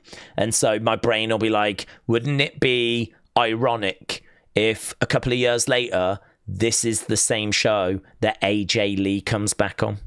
So I will think it when I get to Survivor Series. And then I'll think it at Rumble. And then I'll think it at WrestleMania. And back round we go again. And she'll probably never come back. And I'll just be sat here waiting and waiting and waiting. It is crazy, though, because Roxanne is obviously doing pop rocks to CM Punk and then tagging her, going, hi, Mom, right? And all this kind of stuff. Bailey has banged on that door loads of times, like trying to get AJ Lee to come back. I mean, there are so many women in WWE that cite AJ Lee as an inspiration. They're just at the right age, to be honest. I mean, a lot of the women in now are in their mid-20s. So go back, say, 10 years when AJ Lee was around. You got to go back a little further, actually. She was kind of done, wasn't she, by 2015? So you got to go back like over 10 years now, 12 years. So if you're like 25, go back 12 years, you would have been 13. which is when a lot of these people would have been watching as they were growing up. 11, 12, 13. So, I mean, a lot of the superstars we have now in their mid-20s, late 20s, will have been inspired by AJ Lee. So that's why you hear a lot of talents kind of citing her as an inspiration. And like, you know, Cora wanted her to come in. Roxanne wants her to come in. Bayley's wanted her to come in for flipping ages. Yeah, she is someone that I think would be really well received. Lots of matches waiting for her. But she suffered an injury, didn't she? And I just don't know if she feels comfortable with competing. You know, she still goes in the ring. I've seen training videos of her and Punk where she's kind of like going through the motions. I think she's still got the bug. I think she loves her fans. I wonder if mentally she had to close that door. I wonder if mentally, because of like, it's so hard, isn't it, if you're a wrestler to walk away from wrestling. I mean, we see so many people struggle with that. I wonder if because of her injuries and everything and the way that she was being booked and just the way things were going, I wonder if she was like, no, I just can't. I'm done. And so she closed that door and just focused on other projects.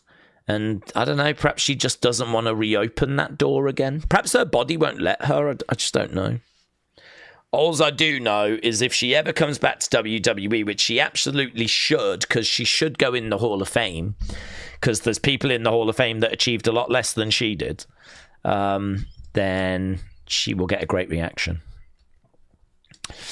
Glockness said fans started chant, "We want AJ Lee." Triple H will say, "You want Eva Marie?" You got her.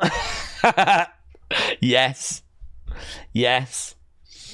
He will miss here. That is absolutely bang on, Glockness. Love that.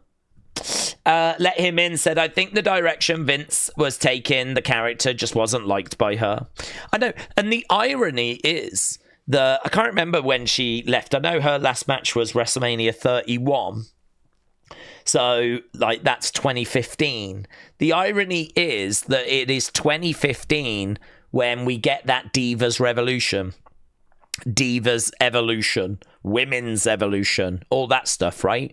That is the year, that is the summer where Stephanie's in the ring and they call up Sasha, they call up Charlotte, they call up Becky, they create these three groups are feuding for the women's title.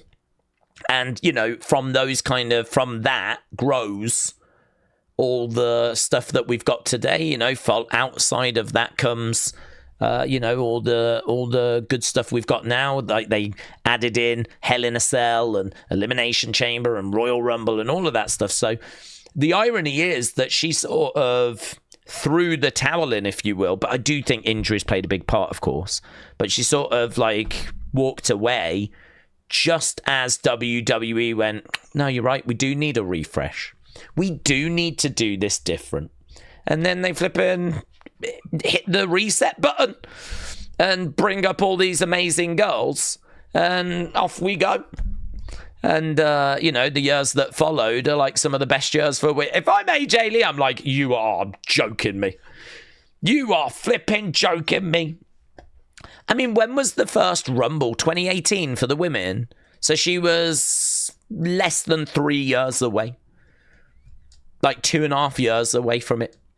And that was the first Rumble because they were doing a lot of other new things before that.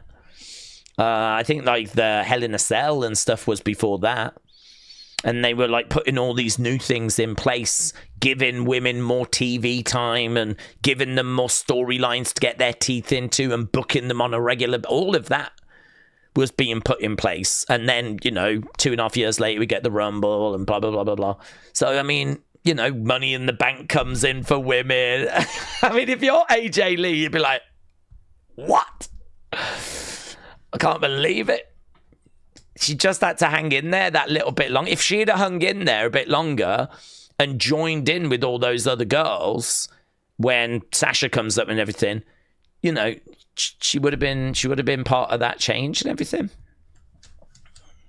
But she wasn't. She missed it all. But I think that's why people just want to see her even more, because we never saw her, Charlotte, her and Bayley, her and Becky, her and Sasha. You know, we never got those matches. So there's a real hunger to get as many of those. And of course, now you got Bianca, Tiffany, Io, Asuka came along. I mean, the list is flipping endless as to matches AJ Lee could have. I mean, she could come back and she's sorted for 3 years. No problem whatsoever. Like, worth of feuds. Probably even longer. 5 years. I mean, pretty much every woman on the roster she's never had a match with. So, yeah, but I don't think it's going to happen, to be honest, anytime soon. I do think she should come back and go in the Hall of Fame. Is Survivor Series still bigger than Money in the Bank? Remember when that show for debuts like Angle and Sting? Yeah, I don't know. I think for a long time people have kind of debated this, to be honest. I think there are some great Survivor Series shows, but equally I think there's a lot that are just so-so.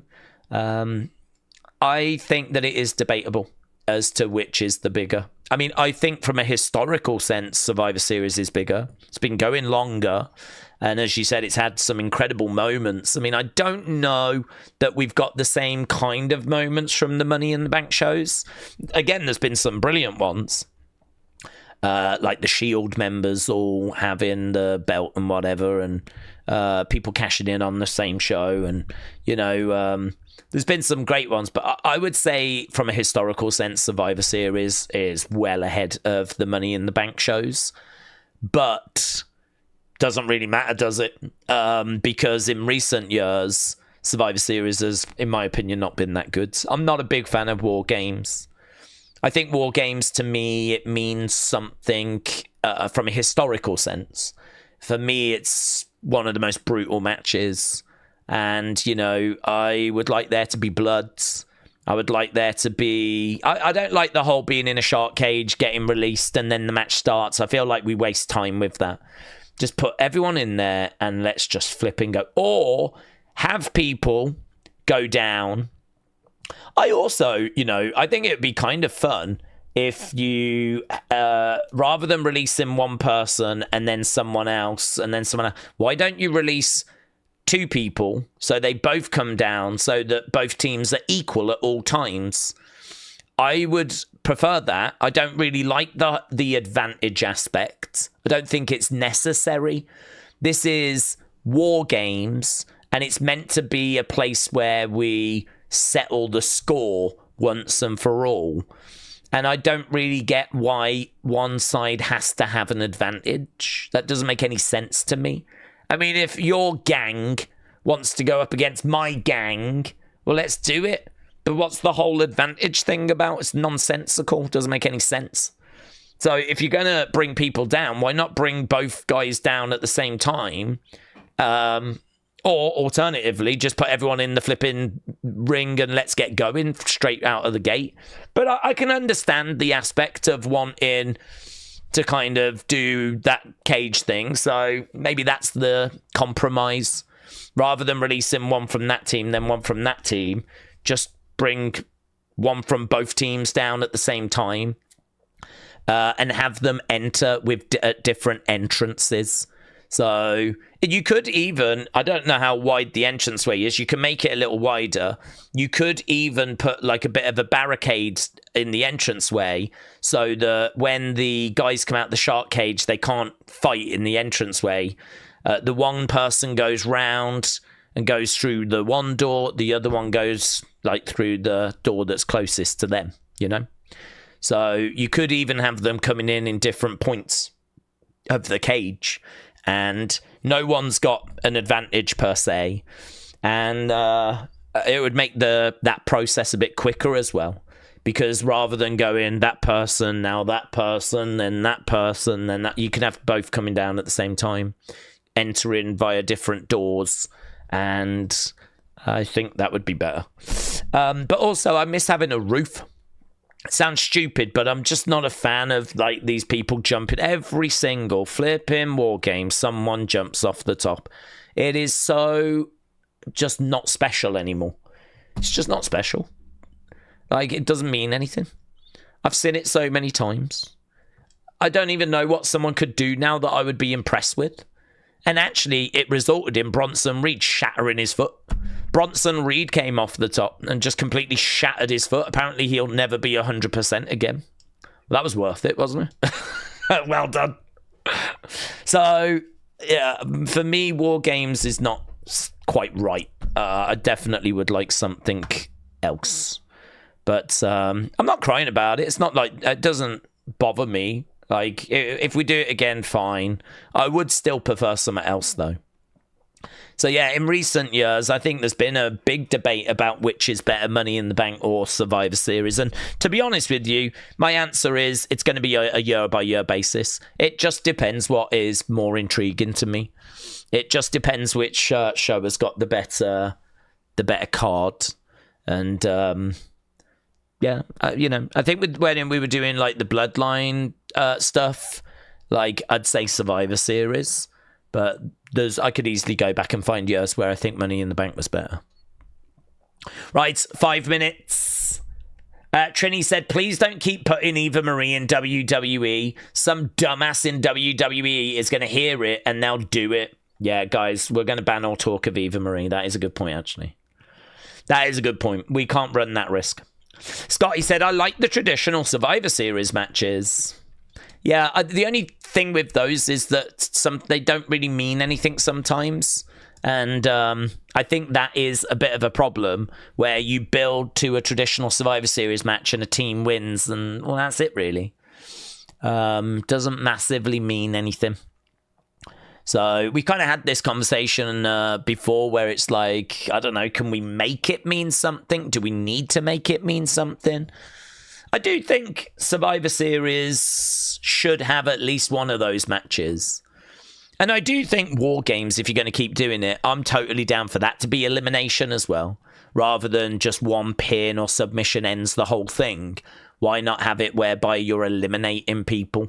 And, that gives you more opportunity to tell stories like people being outnumbered and, trying to overcome the odds and all that kind of stuff, I'd probably do that. I'd have both people come down at the same time. So you release people out from both teams, one person, they come down at the same time.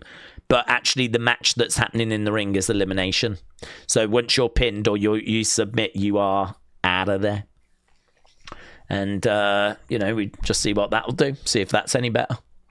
But I would like some blood in that match as well. I think if any match deserves blood, it's Hell in a Cell and it's War Games. Those are meant to be the baddest of the bad. Yeah. Just like Edward Brown. Daze, what pay-per-view do we want back? Said Chris. Well, whenever we talk about this, because it comes up a lot of people say Cyber Sunday or Taboo Tuesday or one of those. And I agree, actually. I think they were very fun. The only concern with them, or the only issue with them that I've ever heard, is the votes were real. You think they would be rigged, but apparently they were real. And it meant that it didn't give them much time to actually prepare for the matches. But what I would say is, why don't you end the voting? So you could have people voting on WWE's website as to what they want. Why don't you end the voting the week before? Don't tell us what it is, right? But end the voting, and then internally, you can start working on the results, can't you? So if people want a certain type of match, well, you've got a week to figure out what you're going to do with that match. Just don't tell us. When we get to the pay-per-view, you can tell us. Of course, the dirt sheets will find out and ruin it. Of course. But, yeah, that was the only issue I ever heard, was that by the time they closed the voting and they got the results, there was actually no time to really put together or plan any sort of really interesting match. So I think you've got to find a way of building that in. I don't even know if a week would be enough, to be honest. I mean, maybe you'd have to end it 2 weeks before. I don't know. Is it as appealing then if you do that? Don't know. And you don't really want to vote on something that's just not very interesting. Like, I think if you're going to have people voting, it's got to be on some really, really good sort of stipulations, you know? Otherwise, you could say, who's the special guest ref? And it doesn't really matter who it is. Yeah, they've done that before. So, I don't know. We'll have to see if they can find a workaround for it. But I do think with social media and with, like, you know, how active everyone is online now compared to 20 odd years ago, does seem a bit of a no-brainer to kind of do that. WWE fan guy, shout out to you. And Shakeem, shout out to you as well, but appreciate the support.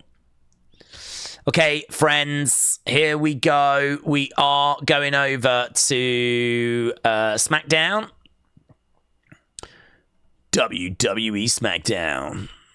And again, we have already seen this, but no spoilers. No spoilers, please. Babadum, babadum. Babadum, babadum. Okay, also, you guys might have to tell me if you're going to, like, a commercial break or something. Because I am not going to know when you're at a commercial break. Daze War Games should be just once in a while. A used match. Yeah, I can vibe with that, but I can agree with that. Rather than having it like all the time. I can agree with that. Dun, dun, dun.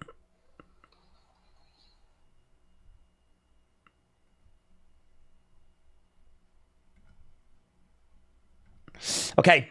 Let me know where you guys are then. I mean, I've got, obviously, people arriving. But I don't know exactly where you are. I mean, right now I've got people backstage. Solo. I just had Solo. Now I've got Sami. So Sami is backstage walking past a bus. It's going to be him against Solo tonight. And then they cut to Sami again. I think they were meant to cut to Drew. There was a little mistake there. I love the French crowd, said Nathan. Sami walking in. Yeah, I'm at that bit. I wonder if I'm a little bit ahead, Solo. Right now I've got Wade and Michael Cole on commentary, just being shown. We got the French fans making noise. And they're great as well. These French fans, so good.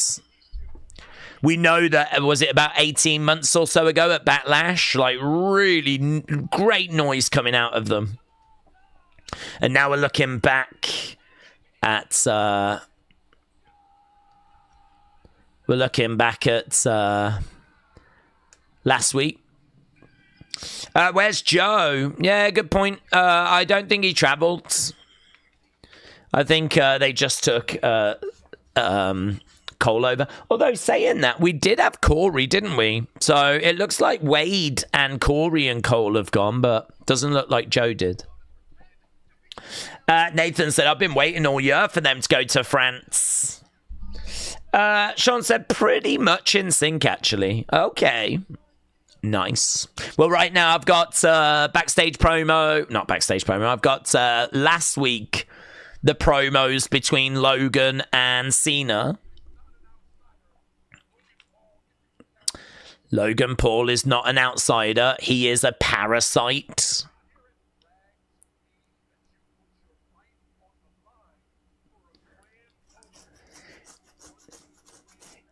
You want to brag to me that you've put your life on the line for a grand total of 23 matches?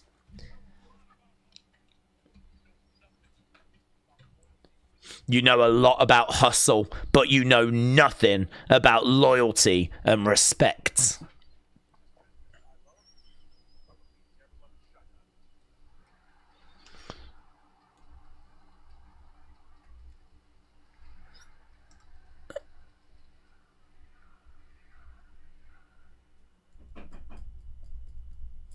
Okay, and then later that night, there was Cena about to leave the venue. Yeah, Nick Aldis didn't have anything else to say there. I didn't notice that at the time, but he goes, I've just heard from Brock Lesnar. The thing is... And there is this moment where it's like, Logan, where are you? Like that. And then Logan arrives, spins him, bang. Okay, a vehicle has arrived. Daze, you were a bit ahead. Oh, okay. I'll go back. Have we got the vehicle arriving? I'll go back again. Okay, Cena down. Mercedes. That's right. Mercedes Monet. Okay, so here's a vehicle arriving, and it is the leader of the Low Gang. It is, get that volume up, says Logan. Yeah, slightly different looking gorilla position.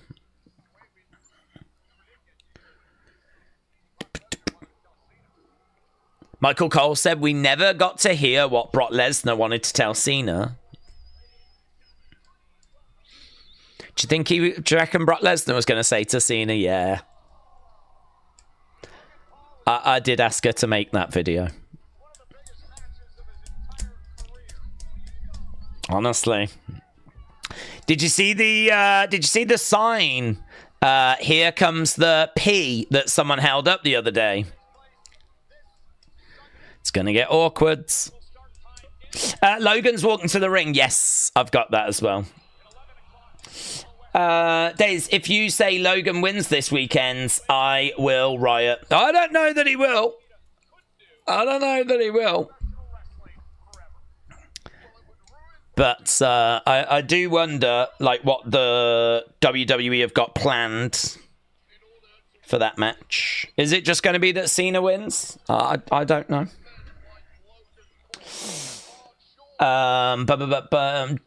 Brock says Cena is his retirement match. Oh, really? That could be what it is.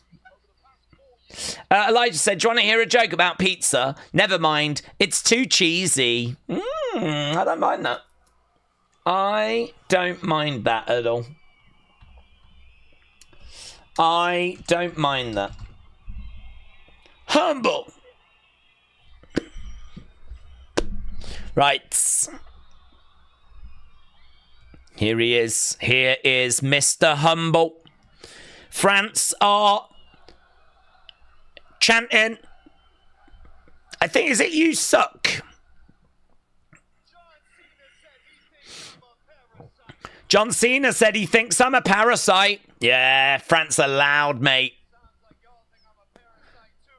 And it sounds like you think I'm a parasite too.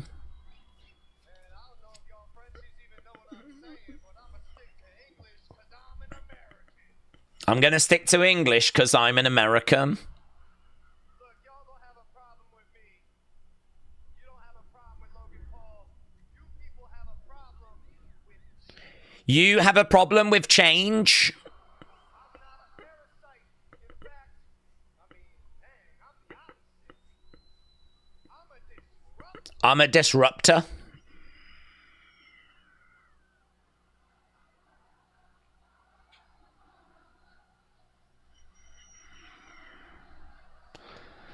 Logan says he is a disruptor.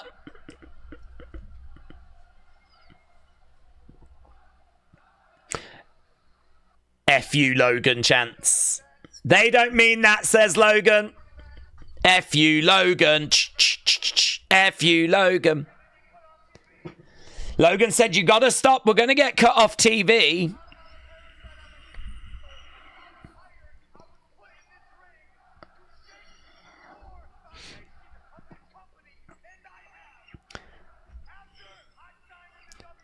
I was put in this ring to shake the core of this company. I don't think that's why you were put in the ring, mate. We just wanted your social media followers.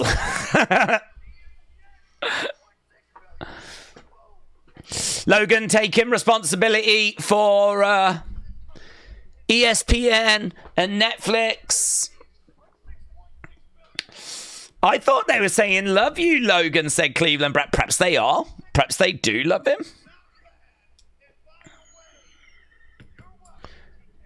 You're welcome, TKO, says Logan.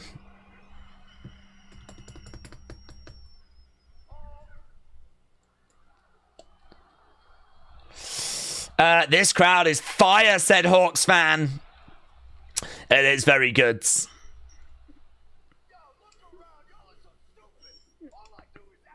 All I do is add. I even put Prime in the WWE.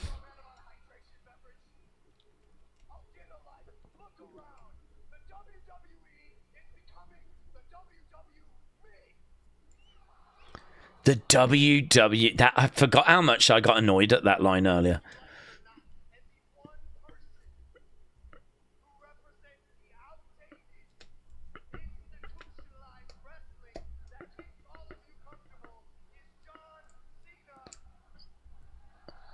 The crowd just aren't giving him room, are they, to breathe?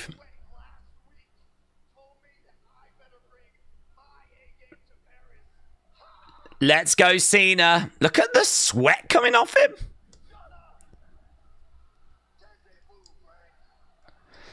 Let's go, Cena is the chant.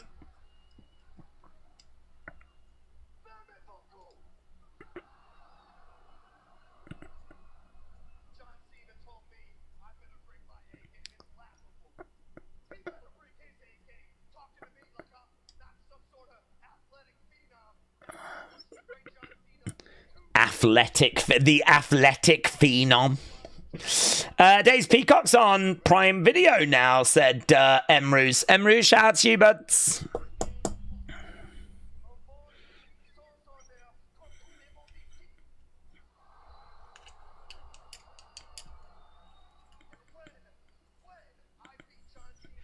When I beat John.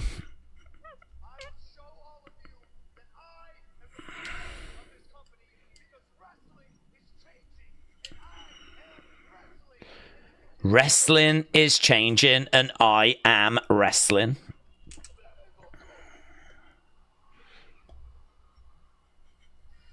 Okay, here's John.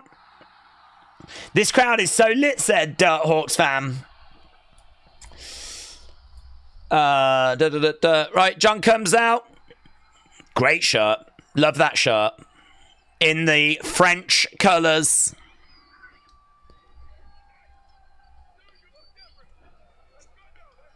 Stu, you look different. That's good, though. Dun, dun, dun, dun. Here's John. The last time is now in the French colours. Let's go to work. Cena goes running down to the ring. Jumps in. Uncle Howdy in the front row, by the way, or someone dressed as Uncle Howdy. Dun, dun, dun, dun. Navaldo thanking John. Harry said, I'll say it before I'll say it again. The UK crowds are better than American crowds. Yeah. You can't see me, said Shaquem. Yeah, look at that. John Cena. Dun, dun, dun, dun. Dun, dun, dun, dun.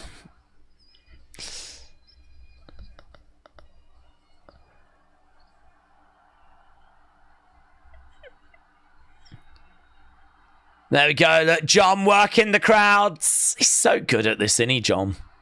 I mean, it's so effortless as well, isn't it, when the crowd are this hot?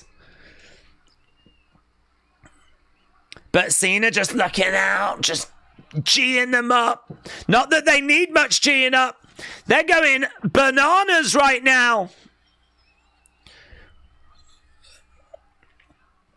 Cena. Yeah, look, Logan tried to give John the microphone, and John's like, this ain't the time for that.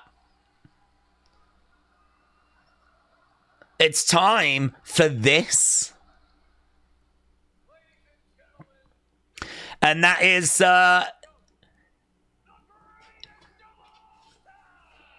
his next intro, his special intro.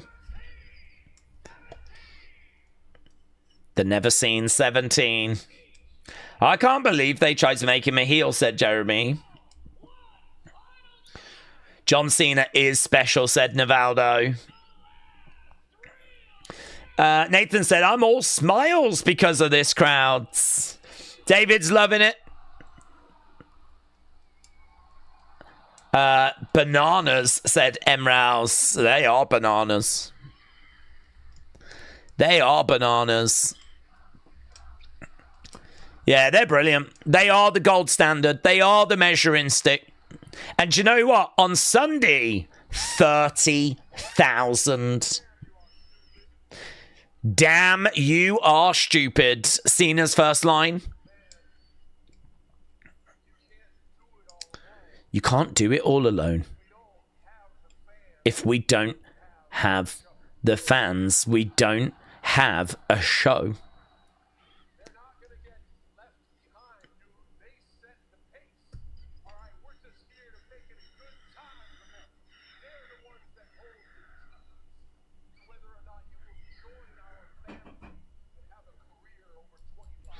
So Cena saying they're the ones that hold the keys. They set the pace.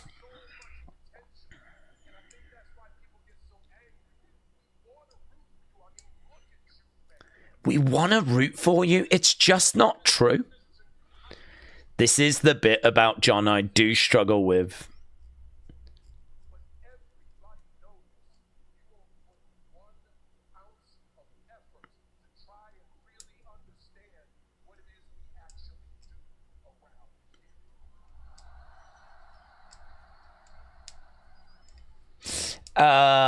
Cena is so good. 30,000 said. Yeah, 30,000 in the arena for Clash in Paris. You're not a disruptor. You're just a wannabe.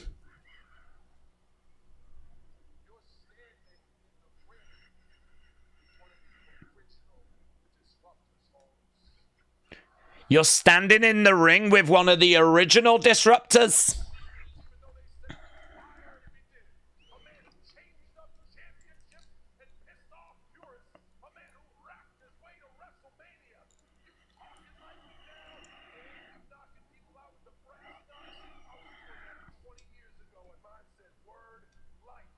I was knocking people out with brass knucks 20 odd years ago. Mine said word life.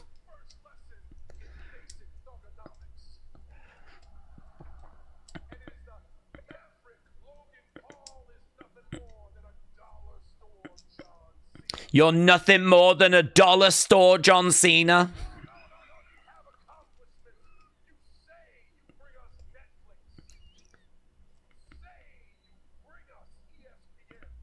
You say you bring us Netflix. You claim your influence is responsible.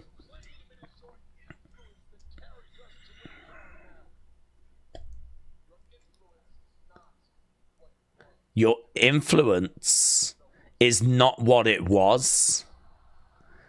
I wonder if right now Logan's going, sorry, what? I saw a list.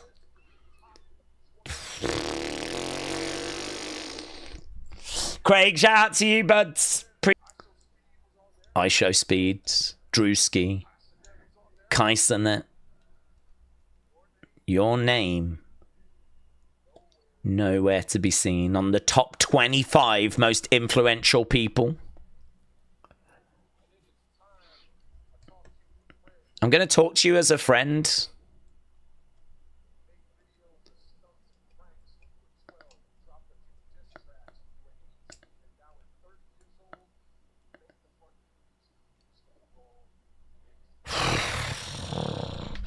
When you make the front page, it's for the wrong reasons. Your influence is shrinking. You're trying to find a new revenue stream.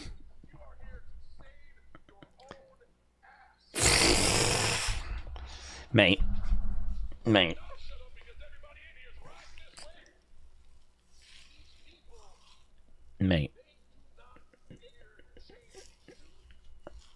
All he can do is stand there and just take it.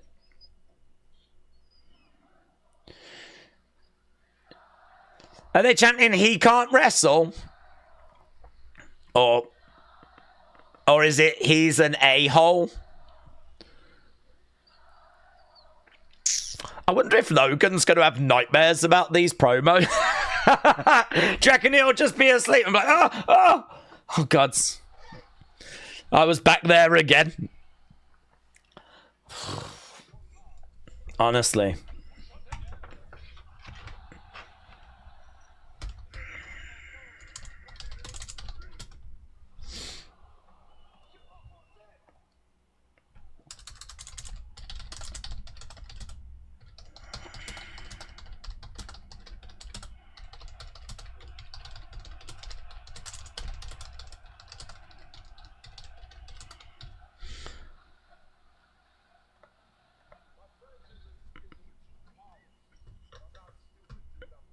I'm real, said John. Something you're not.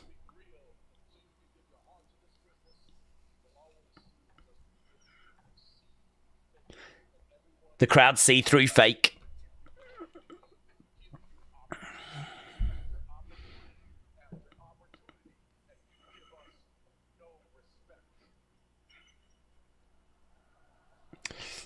Is 100% right, says Shaquem.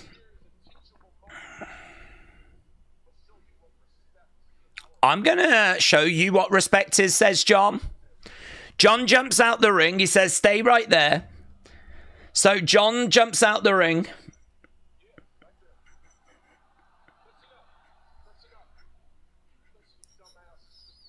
You listen, you dumbass. Crowd are chanting respects.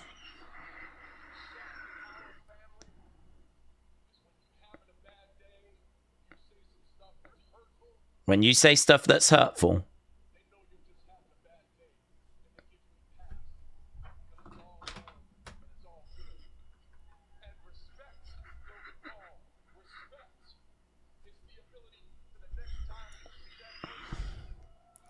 This is so good.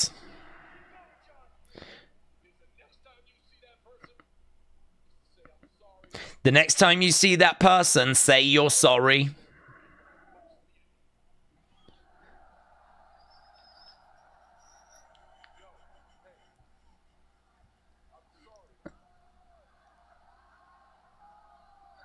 The kid trying to get his phone to work.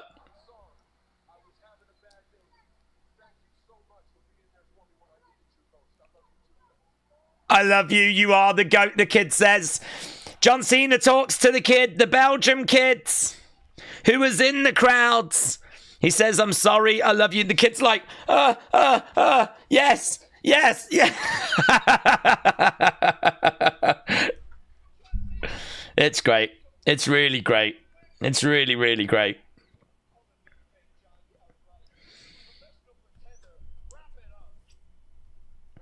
Wrap it up. You asked for this match, you... I'm not saying it again. If you want to see me swear, then watch Talking Points.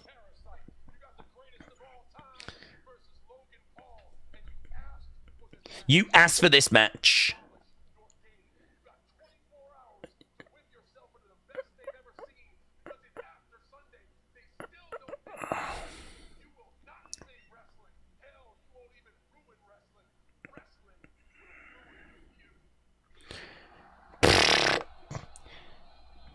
You better polish up your game.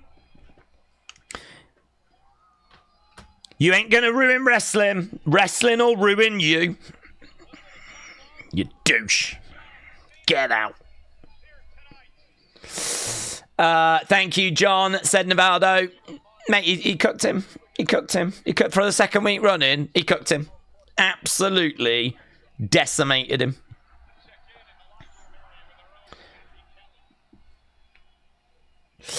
Logan's going to go over, said Pollard. I thought you'd enjoy that line, James. Yeah, backstage with Street Profits and B-Fab. It's great, isn't it? I thought that open was really great.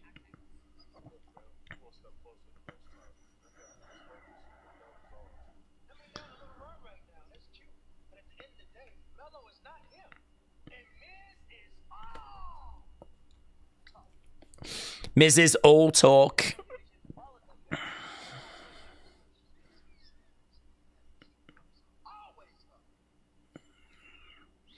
We want 8 years. Here's Bo. That's a long time. 8 years is a long time.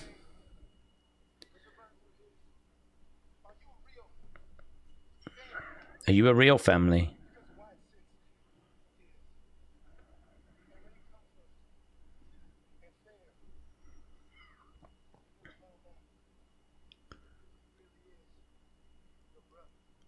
When you come for us and you fail, you're going to really find out if he is your brother. Da, da. This better, the most lol Cena wins match in WWE history, said Jadam. Bow down. He looks and sounds just like Bray, said let him in. Daze, I think you might be about 20 seconds behind. Oh, really? Okay, well, I'll skip forward 10. Okay, fireworks, pyro going off. So, Charlotte in the entranceway. Here comes Alexa. B-Fab's looking extra fine, says Benny. Did John shout out Kai and Speeds? He mentioned them. I don't know that he necessarily shouted them out. He mentioned them. He was just saying he saw a list of the most influential people, and he was saying, like, Kai's on there, Speed was on there, Wrestling Days was on there, but Logan was not on there. Oh, from behind!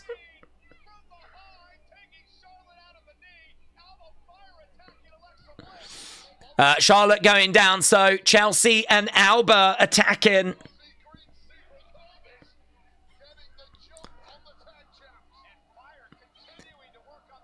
Yeah, Alba attacking. We're fighting in the entranceway. Are we going to commercial? Oh, God. Now we've got all this commercial nonsense to worry about now. Oh, God. Now it begins.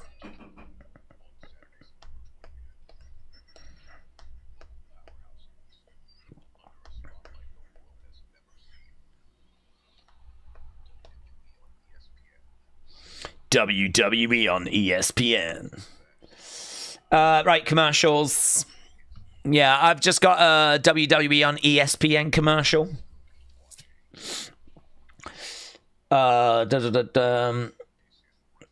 This is WrestlePalooza. Tickets on sale now. WrestlePalooza. Okay, there we go. So I believe we're at commercial break right now. Right. Charlotte got attacked. You're ahead by about... Oh, I'm ahead of you. Well, there we go. I'm like behind some people, ahead of some other people. It's a little bit all over the road. We're just going to try and do the best that we can do. That's all we can do. I mean, we're already nearly half an hour in to the show. That is a long opening segment, but it was a hell of an opening segment. And for the second week running, John Cena absolutely cooks Logan Paul. Absolutely cooks him. I don't know where this is going. As I said, I think it's going to be really interesting this weekend because of the fact that, the booking would suggest Logan wins. Booking 101 would say that, like, it's the same playbook as what we saw with Cena and Austin Theory, and then Theory went to WrestleMania and got the victory. So it's the exact same playbook. So, yeah, I mean, logic would say that Logan should go on to win. He's not the favorite, though, to get the victory. He's not the favorite to get the win. So, I don't know, man. I just don't know I don't know what they're going to do. Is it going to be a case that Brock gets involved and costs John and Logan gets the win? And then Logan can gloat about that? Is that what's happening? Or what's happening? What are we doing? Because the booking would suggest that Logan wins, but the odds are saying that it's Cena. Pollard said, in no way am I going to pay the ESPN price tag. I'm just going to go back to free websites. We should have got Donnarumma, says James. Has he gone elsewhere, is he? I don't mind us getting that new keeper. I'm hearing some real good buzz around him, but I mean, I don't know that he's going to be Donnarumma, but he might be Donnarumma money either. Plus also, I did hear a few people saying Donnarumma kind of stays back on his line quite a bit. Might not fit the United system as well. I heard some pundits talking about, I don't know. I would just like any new keeper. If you know any friends or anyone that could maybe go and do a job, that'd be great. I'll take anyone. He's on the verge of joining City. Right. Are we back from commercial yet? You guys are going to have to let me know when we are back so that I can resume. Cena cooked him 2 weeks in a row. Legit gave Cena every piece of material on Logan to cook him. I'm getting Logan for the dub, said Wrestle Rants. Steven said Man United are a dead club. We are back. Okay. I'm going to trust you. Okay, I've Chelsea against Alexa right now. And Alexa coming over, raining down some shots. And another Thez press there by Alexa. Unloading on Chelsea. Chelsea with a kick. And right now we got Elba fire on the outside. No sign of Piper. So this was going to be a tag match, but it's not a tag match anymore. Seeing Charlotte. I wonder if she's maybe aggravated it or something. I don't know where Piper's gone. Back in the ring goes Chelsea after being on the outsides. Stomp coming in there by Chelsea. Alexa moves. Alexa operating at a good pace here. Standing on Chelsea, trying to smash her head into the mat. Alexa grabbing Chelsea. Taking Chelsea over. Chelsea down in the middle of the ring. Alexa against the rope. Appreciate his athleticism. They just don't really care or know about some of the controversies he's been caught up in. So I think you can get movement on it if you want to kind of go that way. It's probably going to have to be a journey, though. And we're going to have to put distance between him and the Crypto Zoo stuff. And obviously more distance between him and the kind of forest stuff. But maybe it'll be one of those in like a few years' time. You can sort of say, you know, I was stupid and I'm so sorry. And maybe just try and... It's all you can do in it, really. Just actually live up to your theme music and be humble and apologize and actually address the mistakes that you've made. And, you know, put the work in. Don't take any shortcuts. Don't use brass knucks. Try and find a way where you are just, you know, taking losses, but you're trying to do the right thing and build up respect. That won't work for everyone, but you will move some people. Some people will be moved by that and will be affected by that. We are at commercial. Yeah, got it.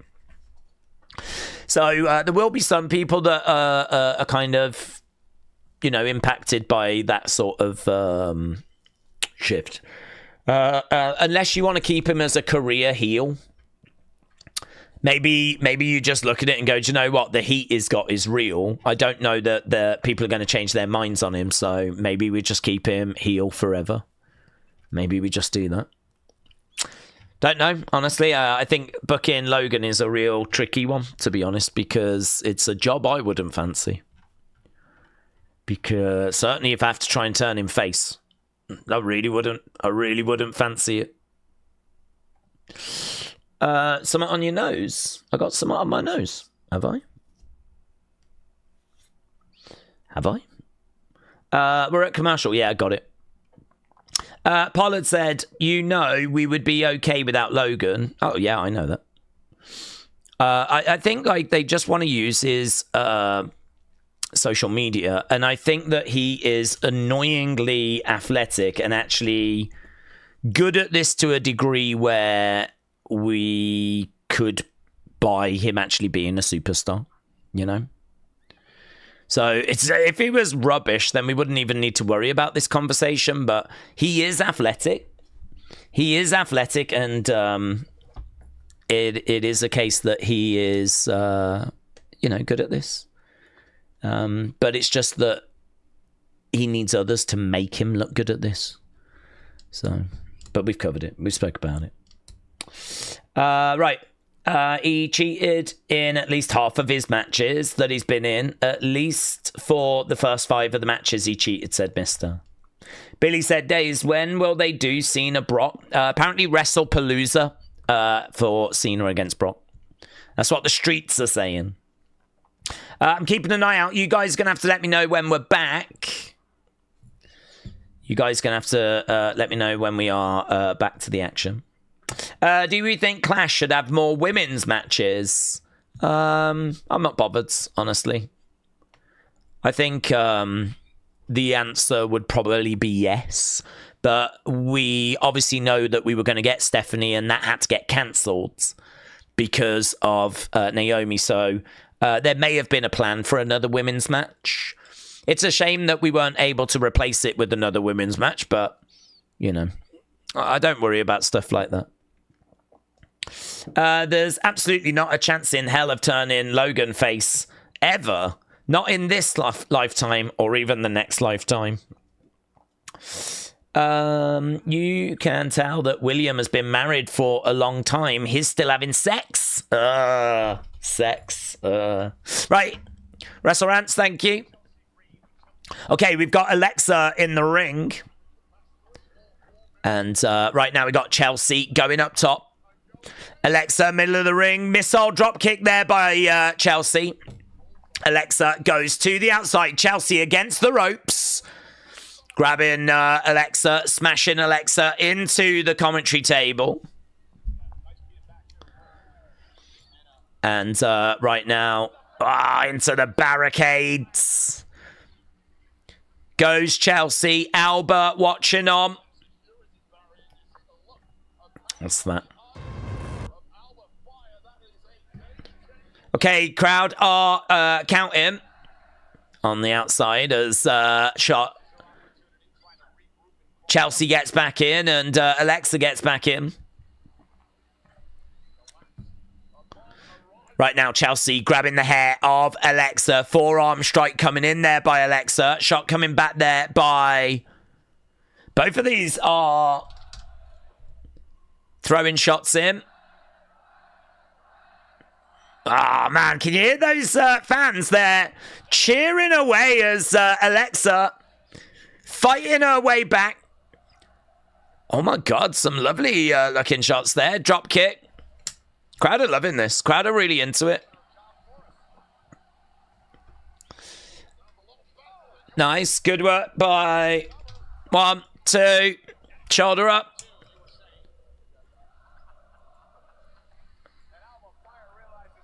Okay, the French fans in fine voice. No idea what they're saying.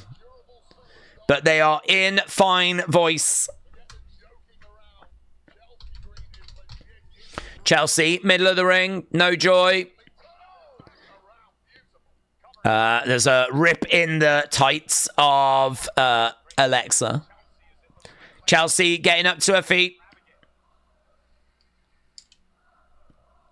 She's looking to go to the outside. She's climbing up. Alexa's up.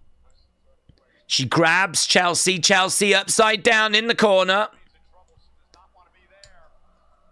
Here comes Alexa. Bang! Drop kick.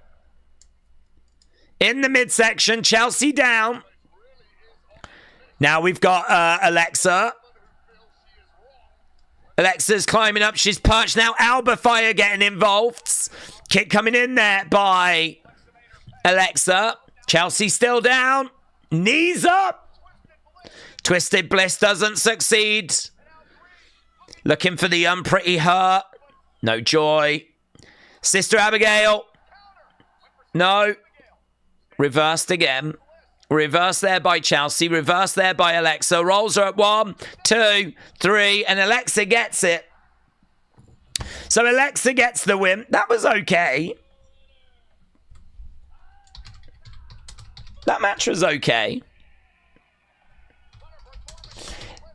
I mean, it's a shame that it wasn't the tag title match that we had advertised, but Alexa Chelsea is pretty fun as a singles match. Why did Alexa leave the tag title? I only just noticed that she sort of left the tag title. Now the referee is going to give it back to her. I'm guessing that was so she didn't have the title for when Alba super kicks her. Anyway, kicks coming in there by Alba. Here comes Charlotte hobbling her way down. Charlotte hobbling her way down, getting into it with the Alba. Clothesline there by Charlotte. Charlotte looking to get in the ring. Down goes Chelsea. Chop coming in there by Charlotte. So Chelsea and Alba battling away with Charlotte. I'm prettier, but that was a bit botchy. And now gonna look, yeah, it was pretty ugly looking. Salute there by Chelsea and a salute by Alba as Alexa and Charlotte are down. Do we think we'll get another UK pay-per-view next year? Well, I would hope so. We didn't get one this year, did we? I mean, I think they are trying to, you know, dig into mainland Europe. I mean, I wonder if Spain gets one. I wonder if Spain gets one. I wonder if Italy gets one. Or Belgium. I mean, there's lots of options, isn't there? I mean, Belgium doesn't feel like a massive place, but there's a lot of people there. They could give Belgium a Raw or a Smackdown. I don't know that they need a PLE.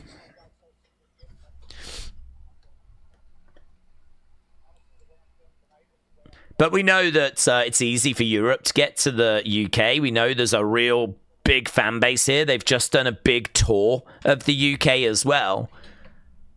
So they can always do it whenever they want.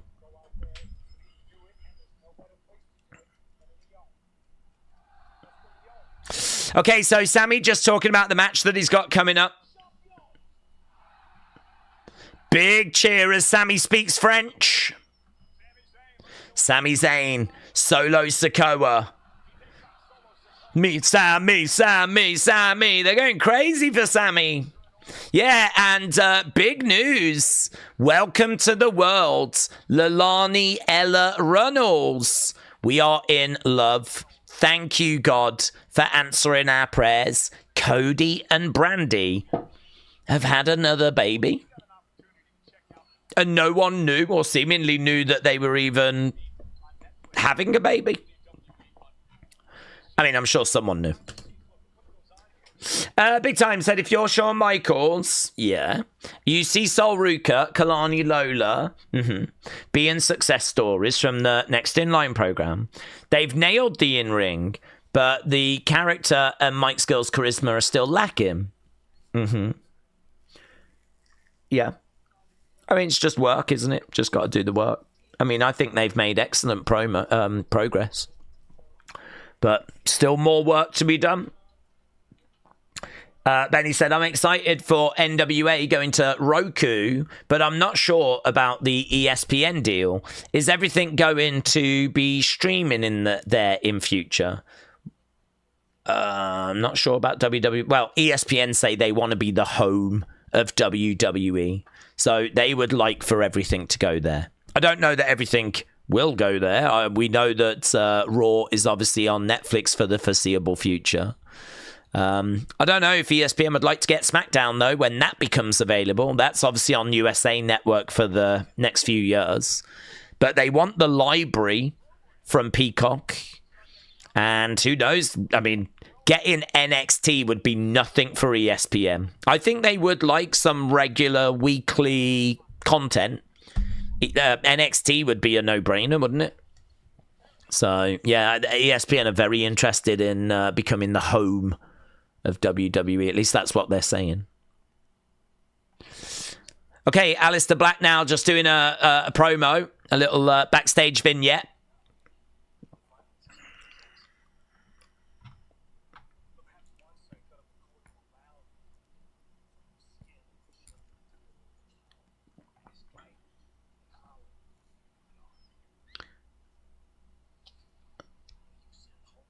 When you sit at home and you feel that pressure,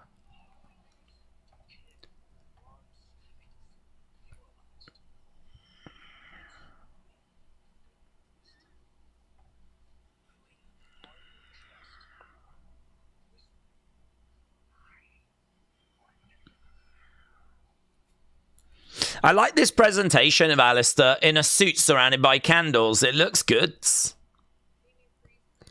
And then we cut to Kathy Kelly. She is with Damian Priest. I don't think we know when this match is happening, do we?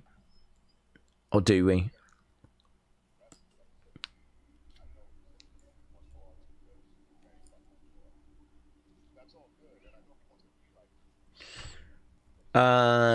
Stephanie to win the Rumble, said Benny. Big Time said Brandy pulled off having a kid at 41, which is a miracle because the window narrows as women pass through those prime years.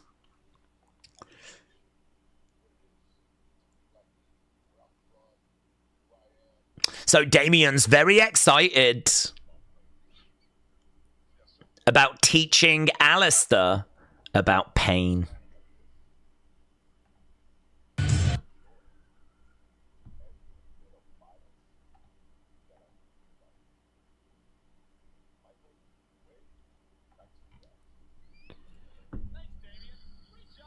Okay, there we go.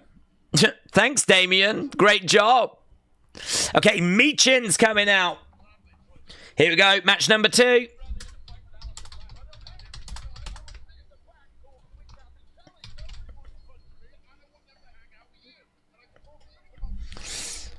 Right, Meechin making her way down. Wrestle Andy said, I feel like Kiana is going to be one of those people that are more successful on the main roster than in NXT. She is so cut out for it, says Wrestle Andy.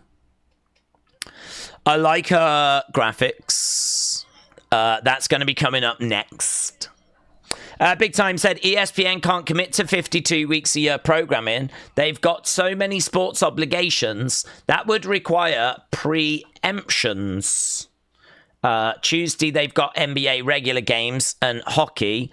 Monday Night Football occupies Mondays, says Big Time. Brony said, you're extremely ahead. I mean, oh, right. Did you maybe go to a commercial that I've missed or something then? Well, I've paused anyway. You'll have to let me know where you are. I paused when it went to a black screen, so... Have you not had Meechin come out yet? I've just had Meechin make her way out. Shakim said, did anyone know she was pregnant? It shocked the hell out of me. No, I didn't know. And she actually did an interview not that long ago with Cody when he did the What Do You Want to Talk About? And he actually did an episode with Brandy. I did not detect any sort of baby, but I don't know when that was recorded, but it didn't feel that long ago. I didn't detect any sort of bump or anything like that, so I don't know. Yeah, I had no idea whatsoever. It was very, very surprising. We're just getting the black vignette now. Oh my God. Well, I've really missed a commercial break then. I've really missed a commercial break. Thankfully, I've not missed anything, or I've not spoiled anything. So... yeah, I must have missed a commercial. I must have just not paused or something. But don't worry, I've paused now. Russell Rant said, Michin's walking out. Now she's coming out. Matt Riddle did an interview saying his audience on OnlyFans are not women, but in fact men. Yeah, I could buy that. Michin is coming out now, said Sean. Defcon said, someone tell Daze WWE did X over lookup ESPN throwback WWF commercial Bundy thumbnail. What does that mean, buds? What does this mean? Is it like an old commercial or something? Michin coming out. Now we're at commercials. Okay. Johnny, shout out to you. Can you move the poll graphic to the top? No. It is at the top on the behind the scenes thing, but it's not. For some reason, it doesn't have it at the top here. I don't know why, but it can't be moved. Look up. It's a funny commercial from about 94, said Defcon. Right, got you. Got you. Brony said, I saw a spoiler for this. Well, no spoilers. We don't do spoilers.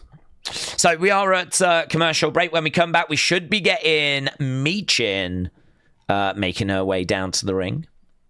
Not Michin, sorry. Kiana making her way down to the ring. Okay, Sean said, growing up, Survivor Series was my favourite, mainly because it's one of the original Big Four, and it's in November. There are so many great moments, like Undertaker debuting on my 15th birthday, and bring back Night of Champions. They did Night of Champions. But yes, Survivor Series, lots of magical moments in the history of that show. A lot of, as you said, debuts, including, as you say, Undertaker. AB said, Daze, my third fantasy football team is complete.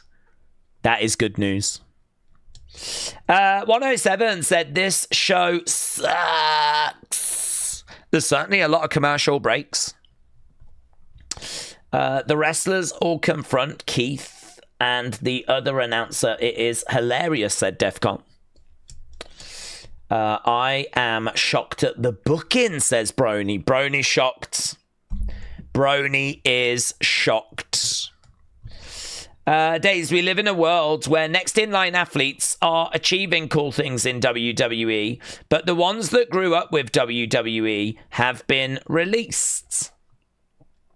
Well, you've got it. It's sink or swim, isn't it? I think if you come into the Performance Center, then it doesn't matter if you came through WWE ID or if you came through a tryout or if you came through next in line. It's just one big melting pot where you got to stand out.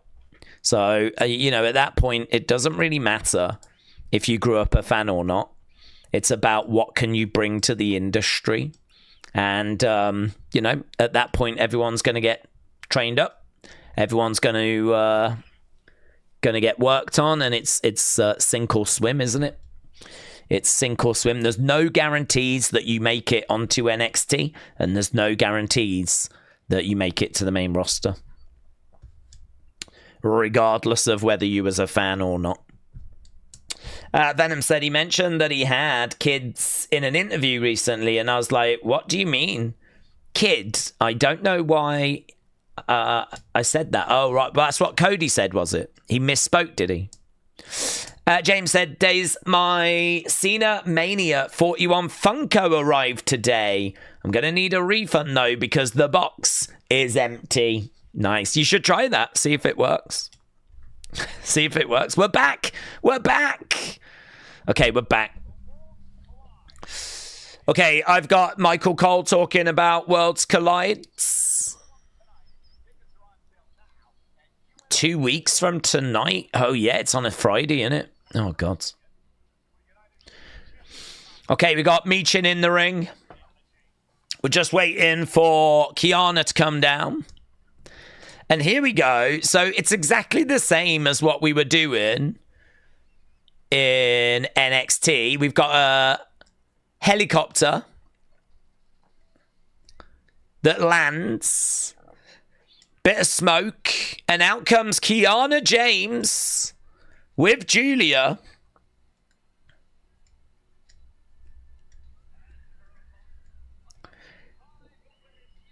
Julia looks so strange, not being in like this big sort of entrance attire and a mask and everything. Here's Kiana James, the official representative of Julia.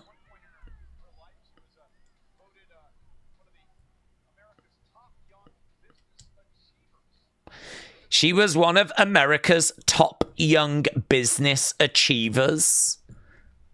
And seemingly gave that up to become a pro wrestler. It's pretty wild, isn't it?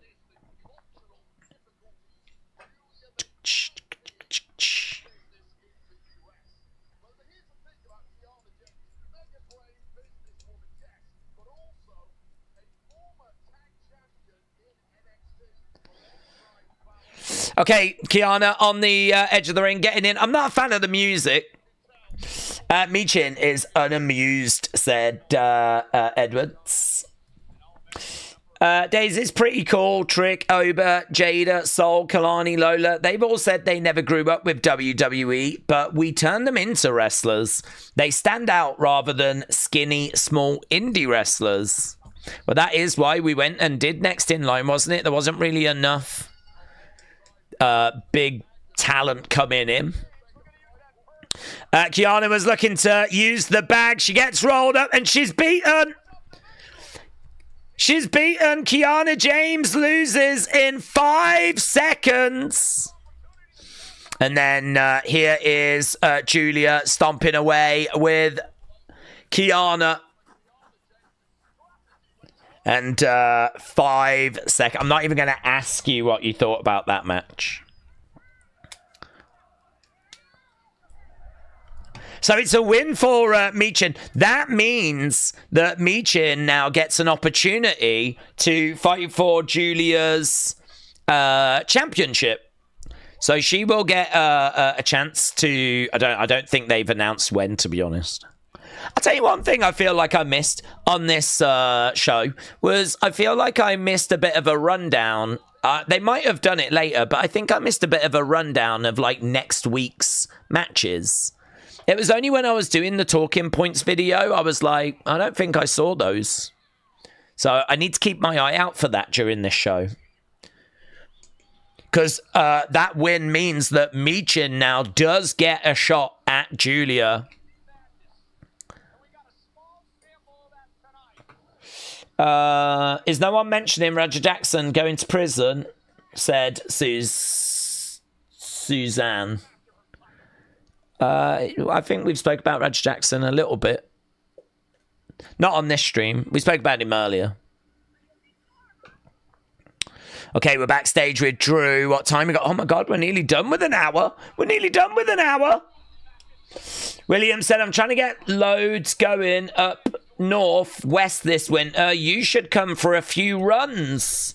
Yeah, I'm all right, thanks. I'm fat and out of shape. So that's probably a no from me. Daze, prepare yourself. If Y2J comes in, then we're going to get Y2J Lee roll. I hope we do. Just so we can have the name. Y2J Lee roll. Lob. Drew deserves better, said 107 Carnage. WWE, tell Kiana you don't care about her without telling her. Well, it was certainly memorable. It was certainly memorable.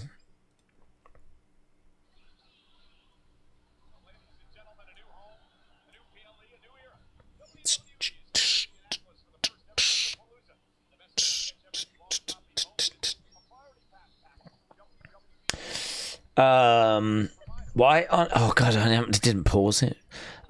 My brain was going, you got to pause it, you got to pause it. I was like, pause what?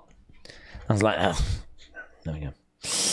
Is there any more trips to Edgbaston planned? No, I don't think so, unfortunately. I don't think so. 100's pretty much done, isn't it? It's the final this weekend. So I know Birmingham are done in that regard. I don't think there's any tests. To be honest, I only really go and watch England. They might be back later, though, doing some, 2020 or one-day stuff. But I don't have any plans to go. So, no, nothing. So my attention now kind of turns to the Ashes. Oh, God, that's going to be so good. I can't wait for that. If it's going to be on at the same time, I'm going to have to get, it's going to have to be on in the... I am going to need it on. So I might need to have it on whilst wrestling's on or something, and I just kind of keep one of them. I'm going to have to do a James Chadwick where I just have, loads of screens in front of me and lots of different things being shown so that I can watch the cricket this winter. It's the biggest thing this winter is going to be England-Australia. Wrestling fans have been sending Rampage death threats, says Pollard. Wow, that's just completely unacceptable. Goes without saying. It's not Rampage's fault, is it? What did he do? I have said a few people saying, I should have raised him better, whatever, but I mean, come on. Raja makes his own decisions, is in his flipping 20s, is, a grown man. Certainly in the eyes of the law. There's no need for death threats, says Tony. Nah, it's just nonsense, isn't it? The French crowd are nowhere near as loud as last year, said Brony. I would say they're really good. But yeah, to compare them to last year, which is arguably the greatest, I would say, yeah, they are just a little below that, yeah. I mean, it was actually bouncing. Do you remember the camera, the hard cam was actually doing that as they were jumping up and down. It was just shaking. We're not getting anything like that. Jess said, I am going to be over that way this winter. I have a friend in Sierra Vista. Isn't that what the Shield used to say when they came down to the ring? Sierra Vista, India, Hotel, Echo, Lima, the Shield. Danan, Danan, Danan. I think that's a lie. I think you've just said that to get attention. James said, let's hope that Archer can stay fully fit. Yes. Yes. We're back now. Right, here we go. The Gainbridge Field House. We're back, baby. We're back. Backstreet's back. Okay, we're just seeing a Lyon. It's the third largest city in France. It's considered the birthplace of cinema, and it's home to over 4,000 restaurants. Those are just some fun Lyon facts. Did they have some Birmingham facts? I don't remember seeing any facts on Birmingham. I don't remember them doing that. Oh, God, I'd probably just be it sucks. That would be it. Birmingham, fun fact, it's got nothing going for it. Fun fact, it sucks. Right, here we go. Drew. Dun, dun, dun. Which part are we at so we can sync up, said PJ. Well, I've just got Drew coming out, making his way down to the ring. Dun, dun, dun, dun. Drew making his way down to the ring then. Let's see what Drew's got to say.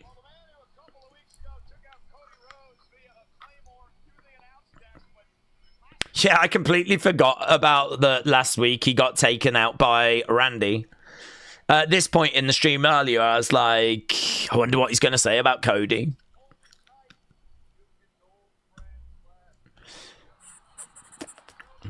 Drew was about to climb up, and I missed this as well, but I did catch it for talking points. He just has a look under the ring. So whilst we're watching the replay, Drew has a look under the ring just to make sure that Randy is not lurking.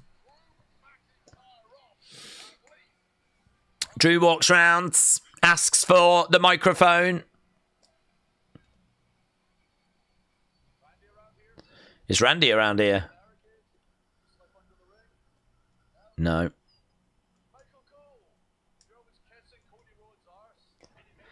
Any medical update?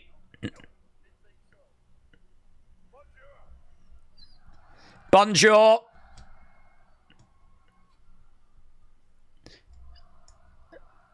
Drew in the ring.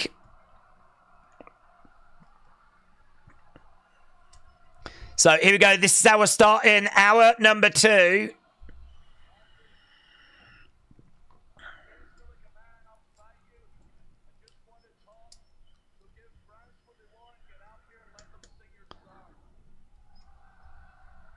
Okay, so Randy is being called out. And there we go. Randy's coming out. Drew is such a great troll, said Nathan. Everywhere you go in the US has got a different type of terrain and is beautiful in its own way, says William. The best podcast. Have you watched Undertaker? What do we want to talk about with Cody or other podcasts? The best podcasts. I like podcasts that tell you what was kind of going on behind the scenes. I think Undertaker's was good before Michelle came on board. I sort of feel like it's changed a bit now. I think the guy that used to host it could kind of keep the conversation going. So he would host it and he would, ask a question of Undertaker. Undertaker would answer. If there was a guest, he could turn and keep the flow going. Now Undertaker's got to steer the ship and it's not as good. He's not a good host. So I think that's took a bit of a step backwards. I don't mind Cody's, honestly. Cody's not really a very good interviewer. I do find Cody speaks about himself quite a bit, actually, if you watch his podcast. He'll give lots of examples about this happened to me, and the guests just have to sit there and listen for quite a long period of time. I don't know if he does that. I think this is probably what happens behind the scenes. They have a little chat and they just share stories. But actually, if you're interviewing someone, your goal is to obviously get as much out of them. I do find that Cody speaks a lot about himself. Not in an arrogant way, just a chit-chatty way, that's all.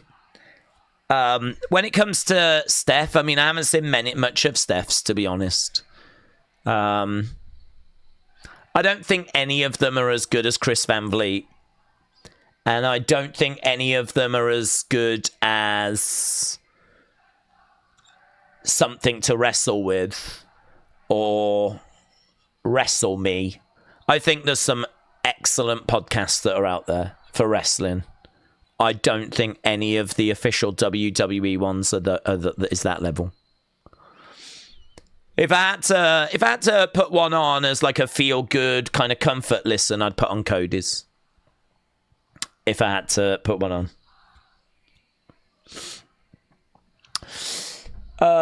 Cornette is biased to a degree against AEW, but he tells it like it is. I think Cornette's excellent when it comes to the history of wrestling. I think he really knows his stuff, so you can learn quite a bit from Cornette. So Cornette's worth a listen, but yeah, I don't agree with everything he says, but that's all right. I think it's really interesting with Cornette. I can listen to Cornette and know I'm not going to agree with everything he says, but I'm not offended by the fact I don't agree with everything he says. It doesn't bother me that I don't agree with everything he says, and that's quite a nice relationship in a way between host and listener. It doesn't bother me. I can kind of understand where he's coming from, and it's all right that I don't agree. Okay, that was a long Randy entrance, but he's in the ring right now. Listen. You'll see things my way if you listen.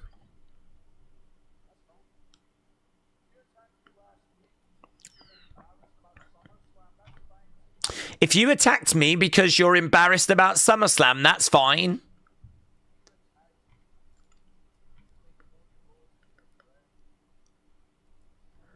But if you attacked me because you think Cody is your friend, that is not fine.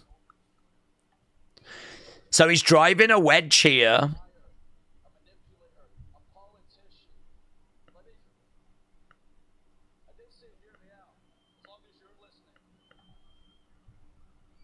Okay, so the fans making a little bit of noise.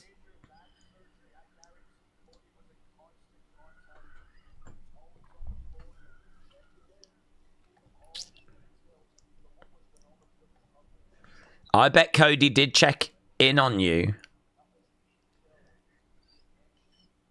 That wasn't friendship, that was intel.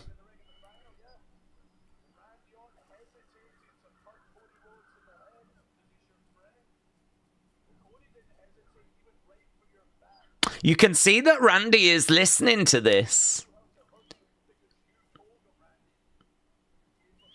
Cody knew where to hurt you because you told him where to hurt you.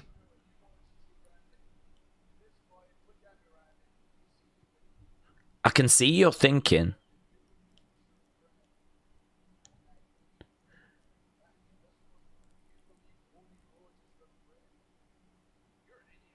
If you think Cody's your friend, you're an idiot.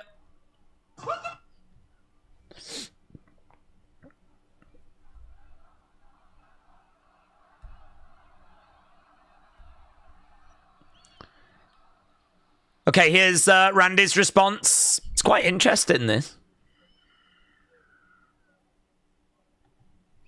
You make a very compelling argument.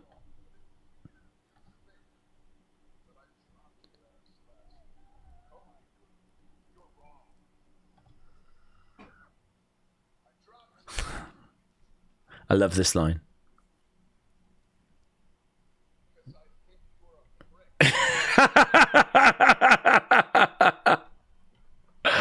I don't know if you guys have got there yet, but it's a great line. I love that line.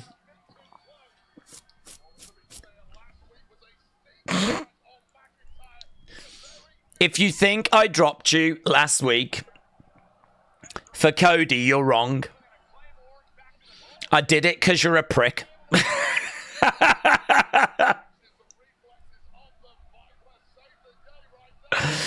Drew on the outside. This is broken down into a brawl. Microphone is kicked out the way. We got the draping DDT. Oh, man, such a good line, that. Such a good line. He's looking for the RKO.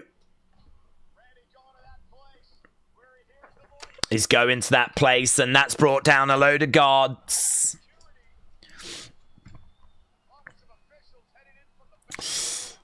That was a good line, said Tombstone Chris. So RKO's to the guards, and RKO to Hurricane. And now he's going to go back looking for the punts. Looking for the punts. No joy. Goes to the outsides. And there we go. Understand, they talk to me. Right, Triple H lived the Attitude Era, but he can't replicate it. He can take some good points from it, a flow of shows and segments and feuds, says Tony. Well, I thought that was not a bad segment, actually. That Drew segment, I didn't mind. Okay, we got Miz and Carmelo backstage. So Miz is like, what are you worrying about? We're winning.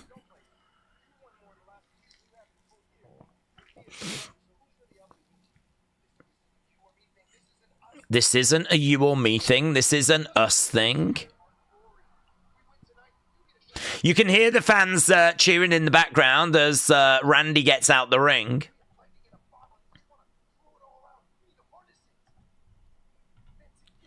Together, we're a team.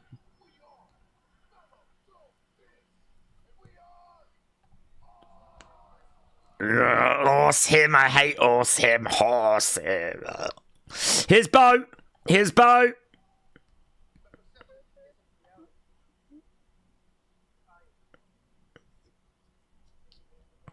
Perception isn't reality. I am. Can you handle that? And then he walks away. Miz looking very nervous.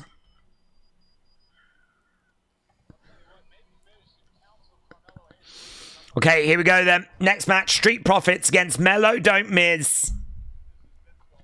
You're about 20 seconds behind at the moment. We've got Profits walking out. That's all right. We'll catch back up when we get to the next commercial break. Street Profits, Melo, Don't Miz. You're at commercials now, are you? Okay. Well, that's good. You just have to let me know when we're back. And then I'll unpause. The grey beanie looks good. Thank you, Jess. Appreciate it. Nathan as well said tits look great. Thank you, Nathan. Thank you. God, I'm getting so many compliments. We're at commercials. Big Time said Tavian Heights has stepped up his game. Channing Lorenzo with Ariana Grace is being teased. Miles Bourne is getting there. Luca Cristofino just disappeared. Yes. Okay, I've got Riyadh season. I've got a Canelo Crawford advert. Have we had that yet? I've got Canelo Crawford's. Daze, we need 2009 Psycho Viper Randy back. I don't know that he can do. Well, I don't know. He might be able to channel some of that. We're a long way from that, though, aren't we? We're 16 years removed from that. He's kind of... This is old boomer Randy now. Okay, God, now what's this? I've got a Clash in Paris advert now. Oh, my God. Why did Cena have to apologise for the Birmingham joke? Oh, I don't know, did he? I didn't hear him apologise for the Birmingham joke. Did he? Did he say something about the Birmingham joke?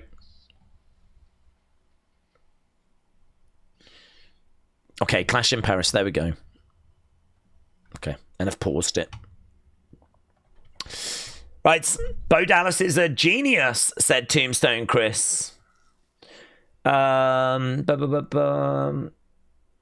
Daisy, you watching on USA Netflix? Netflix. I don't have USA Network, so I am watching on Netflix. We're back. Really? Boom. Hib said you said he apologized in a video. Yeah, but I didn't say it was for Birmingham. I said John Cena apologizes. The person he apologized to was the kid from Belgium. Right, we get a Fireball sponsor thing. Oh, we're still on commercial. Oh, God. Right, who said we were back? Who said we were back when we're actually not? You're just ruining that for others. It's not big. It's not clever. Okay, I've skipped back. Right, yeah, this is the downside with these streams. Rather than just sitting back and all watching at the same time, like we are having to mess around with adverts, which does suck, and it does kind of take some of the momentum out of things.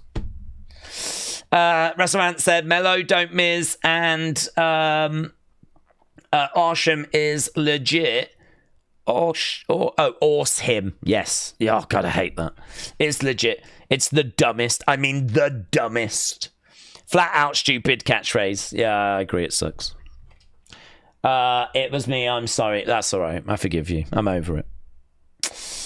People are desperate for attention sometimes. Trini said it wasn't me. Let him in, said Daze. Not 2009 Randy physically. I just mean sadistic. Well, maybe he can channel into that when he turns heel. I'm hoping he turns heel again soon. Just said sometimes it seems like they need more grittiness and toughness that wrestling has lost. Not dog collar matches, but more heat with feuds and execution of how they're being done. I think that's very fair. Okay, people are saying we're back. I'm pressing play. Paris promo. Okay. When are you at Randy? Can you let me know when you're at Randy? Just go, Randy. And don't lie. Be honest. Randy backstage. Okay. I've listened to Jeremy. I've got Randy now. Yeah. Okay. Brony says Randy as well. Sometimes it's more fun to be bad, says Randy, and he gives Nicole this little miniature of Fireball. There's our truth.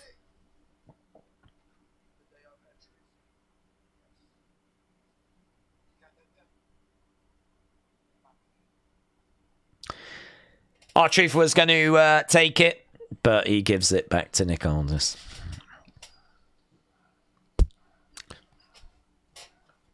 That's got over with these fans, hasn't it? The French fans are loving that. Joining in with the profits. So, yeah, there we go. It's working for them. Nathan said Fireball's my favourite whiskey. That's not the point, Nathan. Right, here is Melo Don't Miz. Why can't we do more with Truth? It's so frustrating, said Wrestle Rants. The main drunk that would come into the gas station who bought little bottles of Fireball wound up dying, said Rhino. Oh. Cool.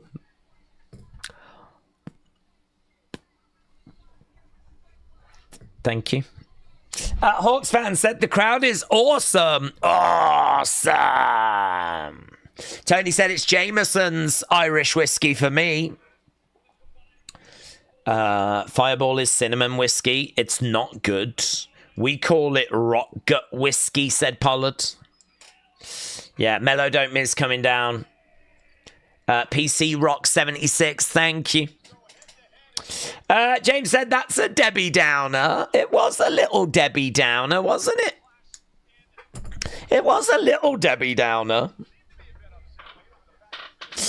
Right, Daze, yes or no? Will Carmelo ever be a world champion?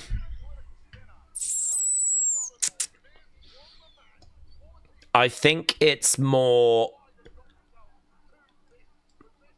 How old is he? How old is Carmelo? Carmelo Hayes. 31. He could have a real good 12 hours. 12 hours? He could have a really good 12 years, 13 years, couldn't he? I'm leaning no, honestly.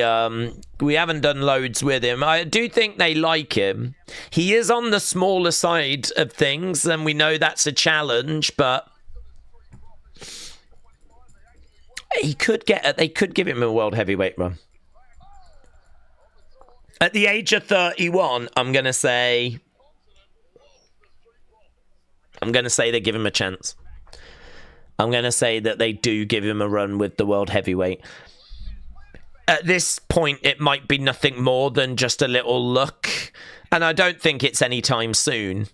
But at the age of 31, I mean, maybe it doesn't work and he ends up parting ways with them. But if he's going to hang around, I've got to think at some point they give him a run with the world heavyweight championship. So I'm going to say as long as he stays with them, yes.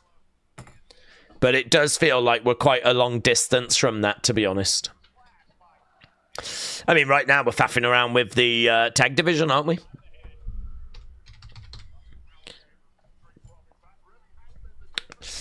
Right, Carmelo against the ropes.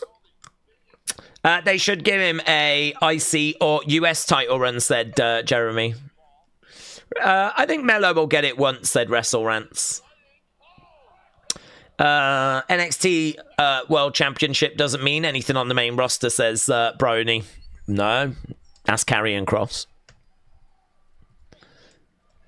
Ask Shinsuke Nakamura. Ask Sami Zayn. Although, are they going to give Sami Zayn a run with it? That is the big question.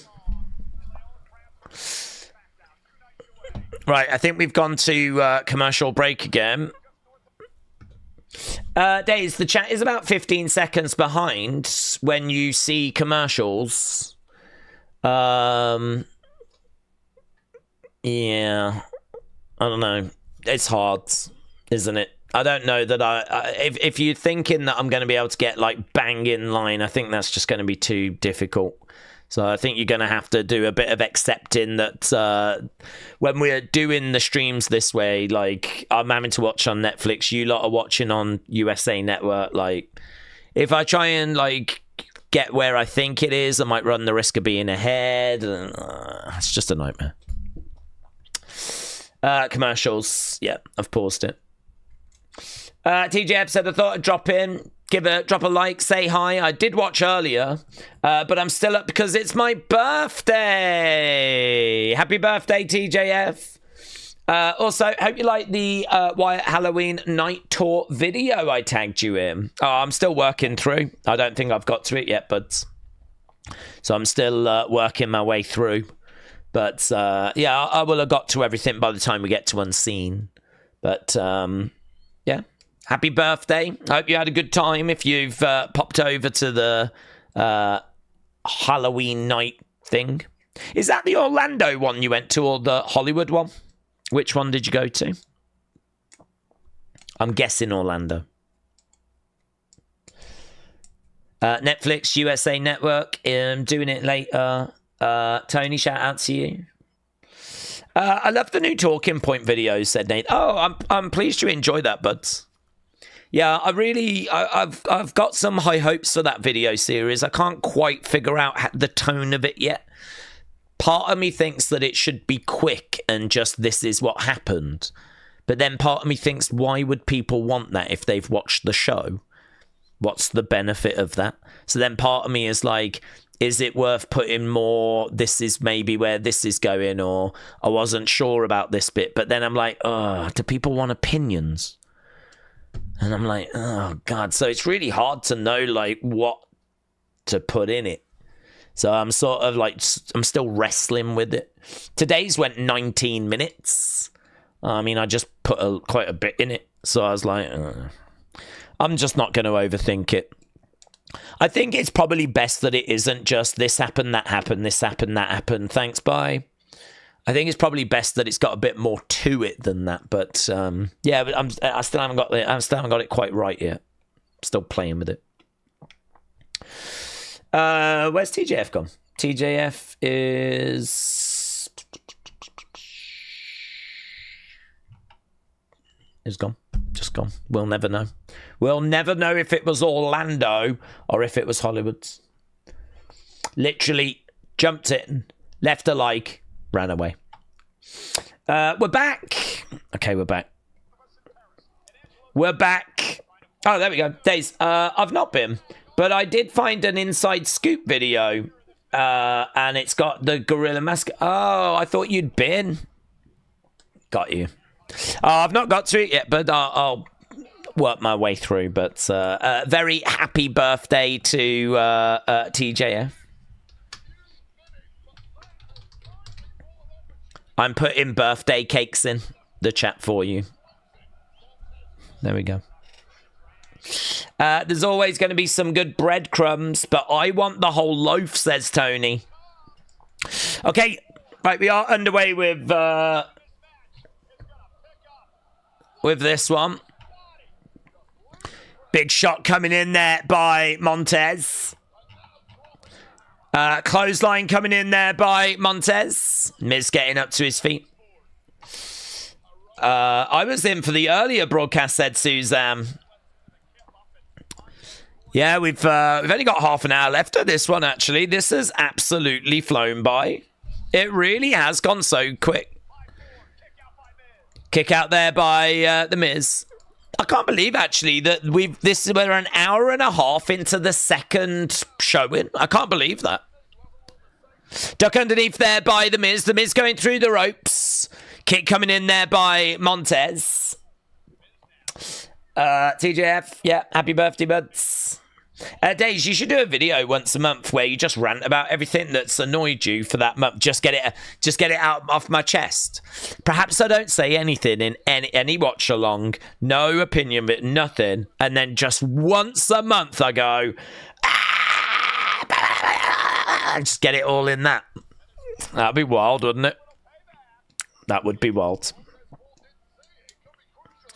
I'm pretty sure that if I bottled it up that much, though, and then just went, I'd probably get the channel cancelled. King Yeti said you're behind. It was a picture-in-picture commercial. Oh, right. Where are we then? Thank you, King Yeti. Which bit are we up to?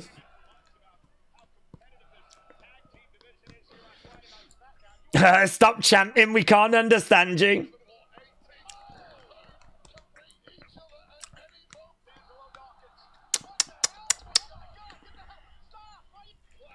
Melo and Montez are in the ring.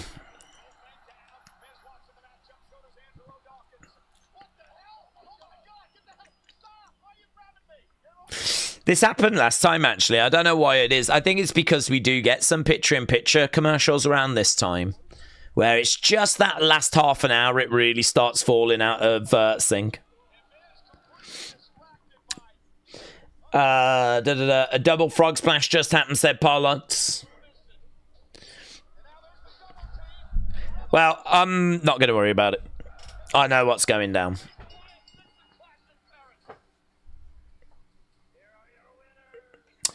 The Wyatts! Oh my god, the Wyatts are here! The Wyatts! There's a sign in the crowd, actually, that says, "We miss you, Bray." So, there is someone in the crowd that's got that sign. But yeah, all the Wyatts are here.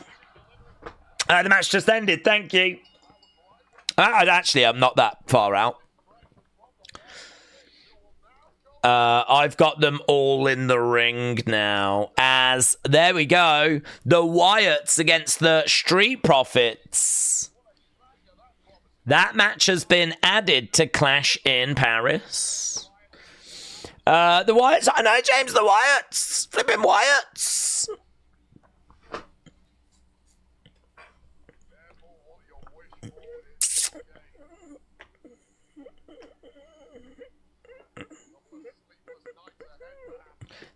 A couple of sleepless nights ahead for the Street Profits.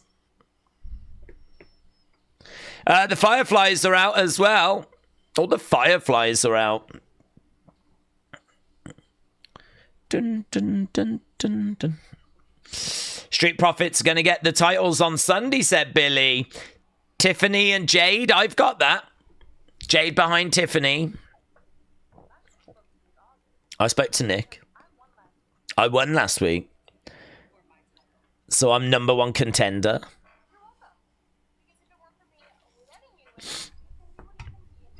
Tiffany said she let Jade win last week.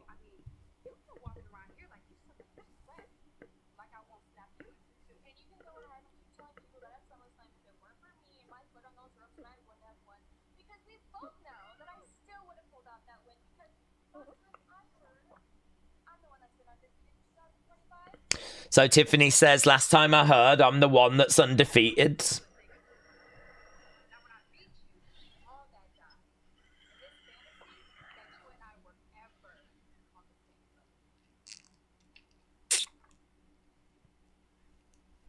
Well, there we go.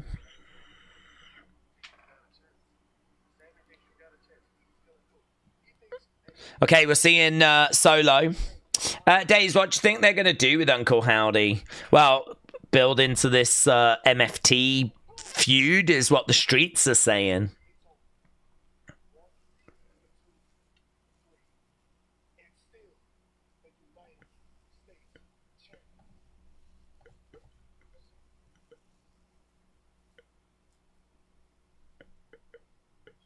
Da-da-da-dum. Da-da-da-da-da-dum. James, I've got up to a thing here where it says the Roger Jackson Danger booking appears to be an attention stunt. They've just posted this. This is what you saw, wasn't it? WWE breaking. WWE revokes Danger Pro Wrestling after they book Roger Jackson. According to Dan Meltzer. Oh my God, what are these clowns? Who are these clowns? So I mean, is that not the most flipping AI generated logo you've ever seen in your life? Is there even a Danger Pro Wrestling? Does it even exist? Breaking WWE revokes ID status for Danger Pro Wrestling, which I don't even think they had, after they booked Roger Jackson for a match, according to Dan Meltzer. What the hell? So word had come out that this promotion had booked Roger Jackson. That looks so AI. Is this even a real promotion? Do they really put shows on? In a shocking move, WWE has revoked WWE ID status from indie promotion after the booking of the now infamous son of former UFC champion Roger Jackson. This was first reported by super wrestling dork Dan Meltzer of Wrestling Obesity. Dan Meltzer of Wrestling Obesity, super wrestling dork. Is there an actual Danger Pro Wrestling, or is this some fan that's just done this? What the flip?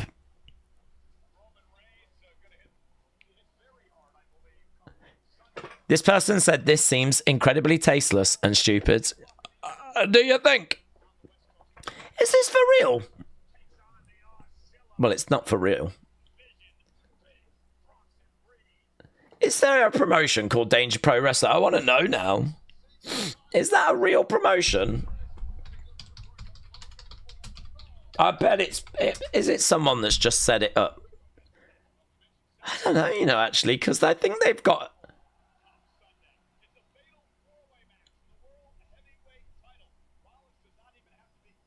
They're real? They're a real promotion?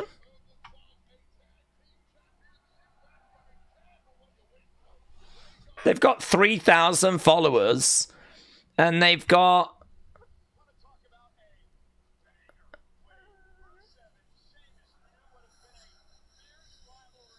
I mean, doesn't that just sum them up perfect?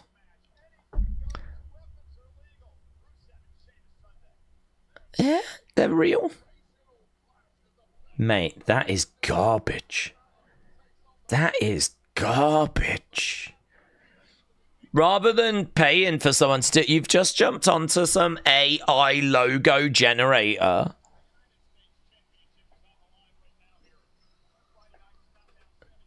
I can't believe... honestly, I can't believe it. I can't believe they're a real promotion. I say real promotion. Do you know what I mean? It's probably a couple of friends.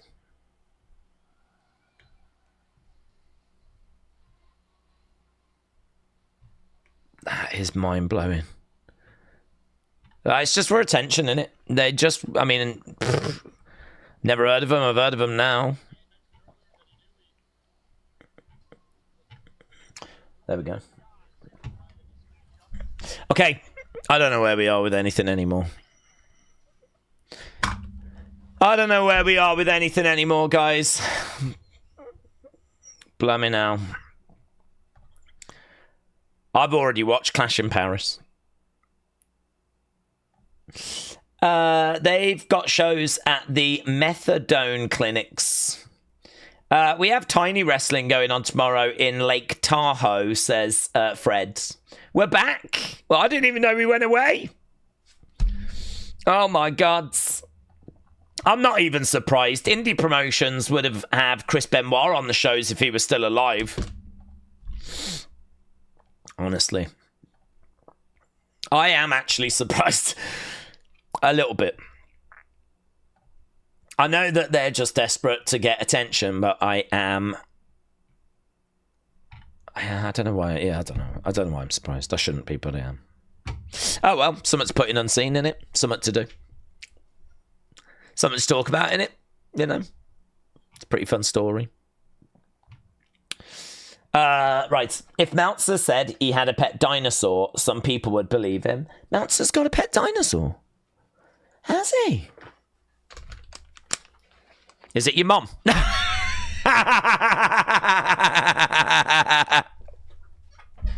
So I did. I don't know where we are or even what's happening. Is Solo in the ring for you Americans? The internet makes people stupid, says Trini. They do stupid things to go viral. That is true, actually. That is true. Well said. I would believe it. Uncle Dave doesn't lie, said Rhino. Okay, kids, where are you? What's happening? Someone tell me. Breaking news, Dan Meltzer has a pet dinosaur named Dino. James said it's called a Tokyo Domosaurus. Oh, what a line. A Tokyo Domosaurus. Oh, it'd be called Tony Khan, wouldn't it? That's the only T-Rex he cares for, Tony Khan. A Tony Kharnosaurus.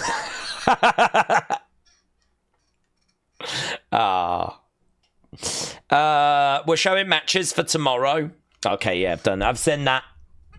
Done that. Hulk Hogan claimed that he loaned dinosaurs to Jurassic Park, says Parlards. I believe he did say that.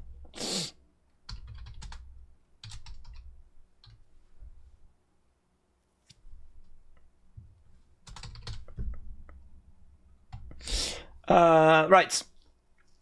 Rundown for SmackDown. Oh, I missed no rundown for SmackDown. Okay. Yeah, I didn't know. I didn't see any. I saw Clash in Paris matches and then Solo coming down to the ring.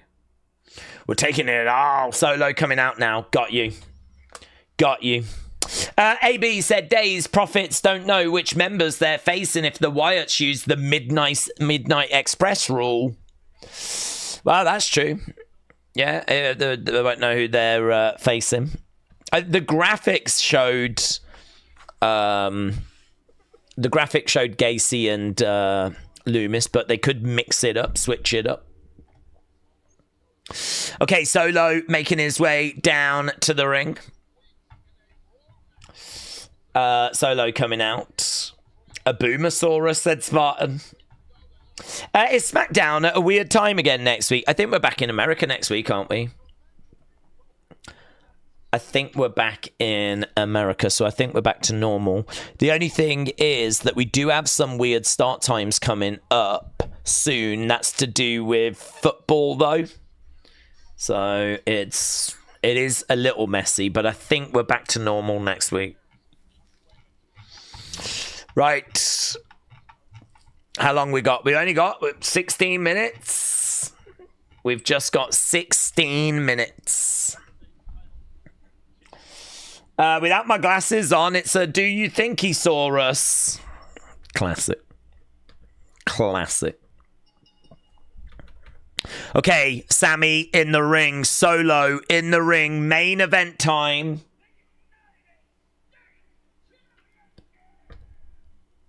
Main event time.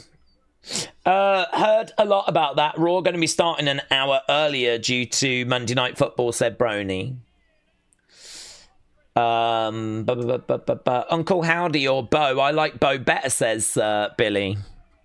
Yeah, I like Bo better. I think Howdy's got potential, but at the moment Bo feels more real. There's obviously a lot of emotion with Bo because he lost his brother. So if I had to choose between them, I would go Bo. But I do think there's potential with Howdy if we can sort of make him feel... We need to build his aura, in my opinion. Okay, here's Solo holding up that United States Championship.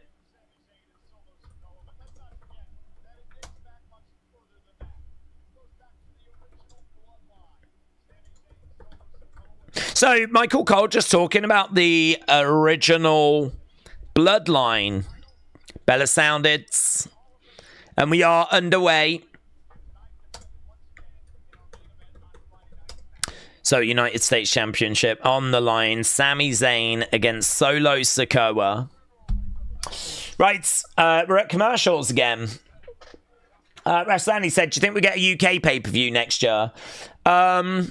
We spoke about this earlier. I think it's really difficult to say. I think they're trying to expand into mainland Europe and even globally, but I do think every year they want something in at least one PLE in mainland Europe or in Europe.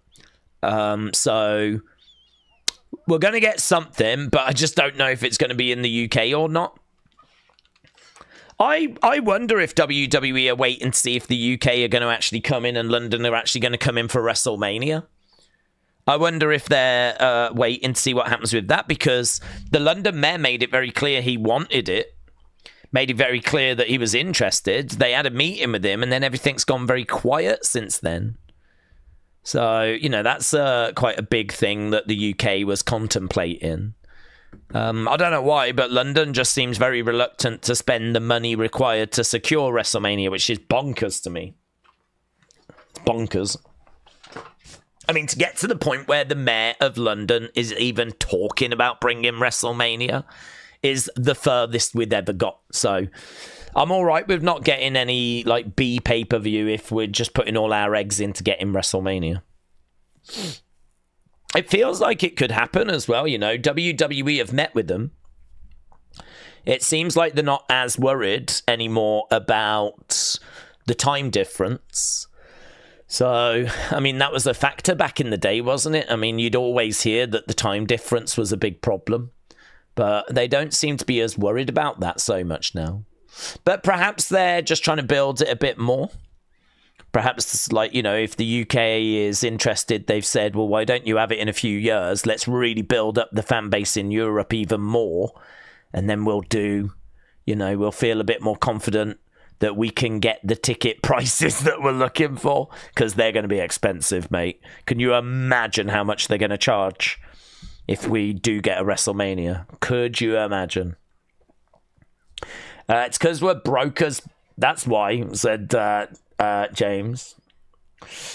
Triple H has gotten a bit predictable with his booking, said Freds. Stupid USA with its commercials.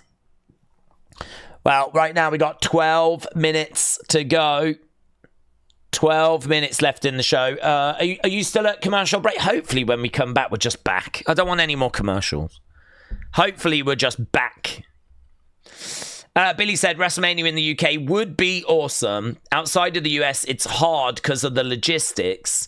There's so much media coverage and moving parts. Road to WrestleMania, it makes it hard. Oh, yeah. I mean, I think we're at the point, though, where that has always been the argument. And I think genuinely we're at the point now where they are starting to see that there is value to doing it. Because there is such a passionate fan base for WWE in Europe and in the UK and Ireland and over here that actually giving Europe a WrestleMania, an event of that magnitude, feels like something which would be very special. I mean, if you think about the impact SummerSlam 92 had, I mean, the impact SummerSlam 92 had was absolutely huge.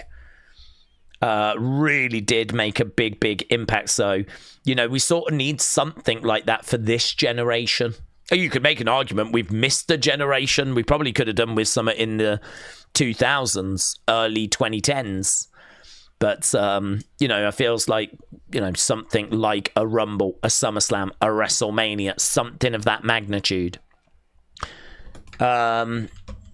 So So I think they can see that there is value to doing it, even though there are, as you said correctly, some big logistical issues that are going to have to be overcome. Whether it'll happen or not, I don't know. I think it could. If UK put the money up and paid what needed to be paid, I think they'd do it. I think they would just find a way. It depends if they could do a 2-night Mania at Wembley. I can't see why they couldn't. You get bands that play multiple nights at Wembley. I can't see why they couldn't book out a weekend. Right, I don't know where you lot are. We've only got 9 minutes to go. Obviously, we've got Sami and Solo battling away at the moment. We're back from commercial now, said Black Onyx. Jess said, I'm ready to hear Break the Walls Down. No, it would be Judas. You would have to listen to Judas and you'd have to learn to love it.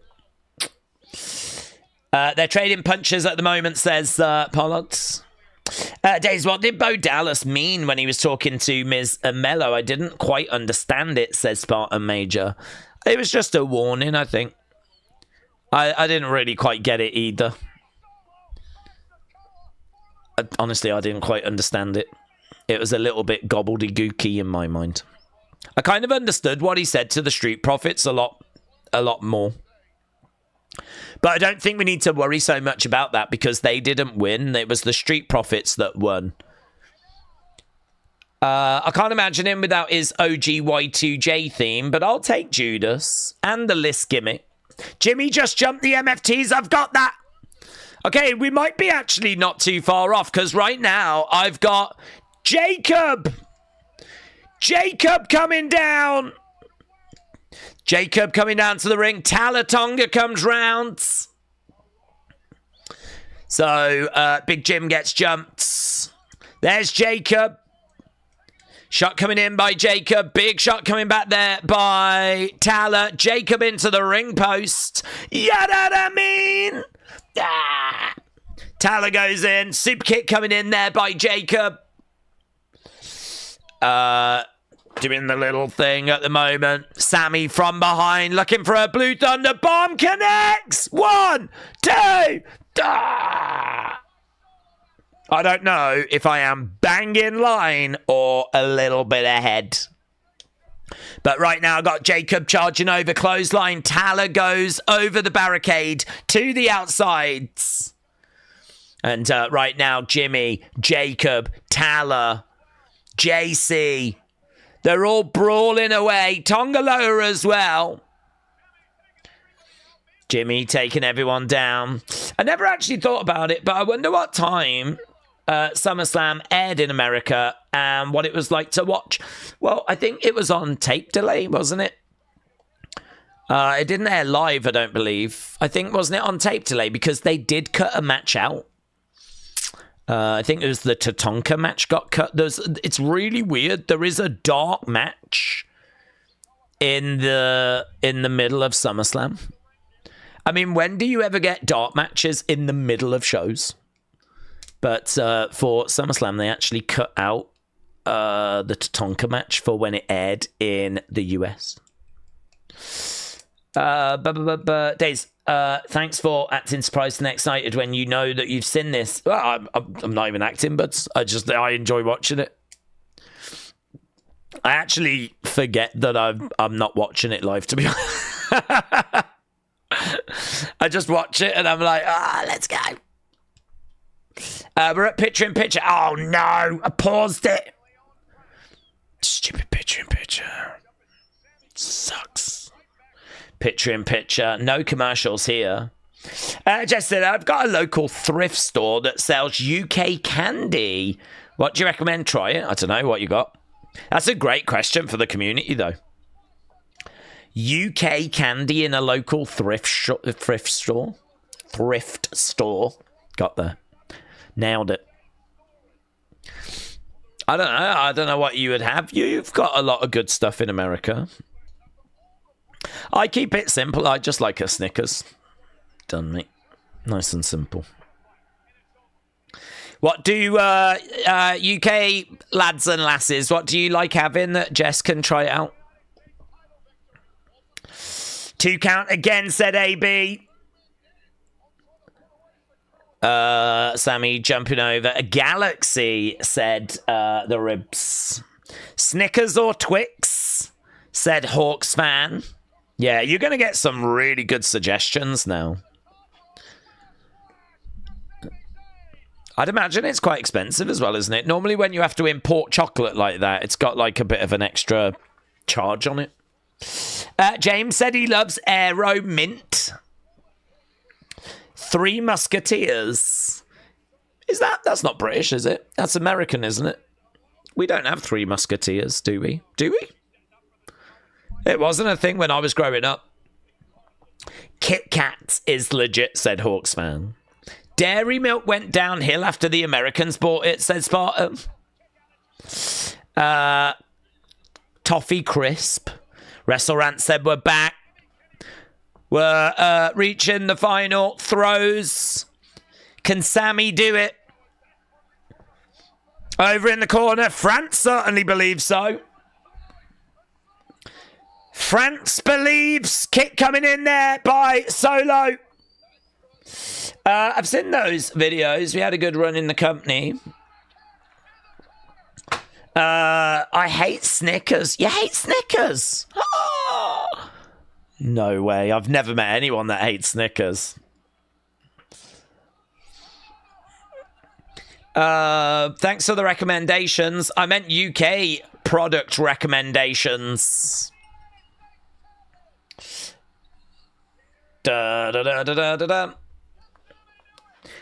Jess, have you tried Hershey's bar?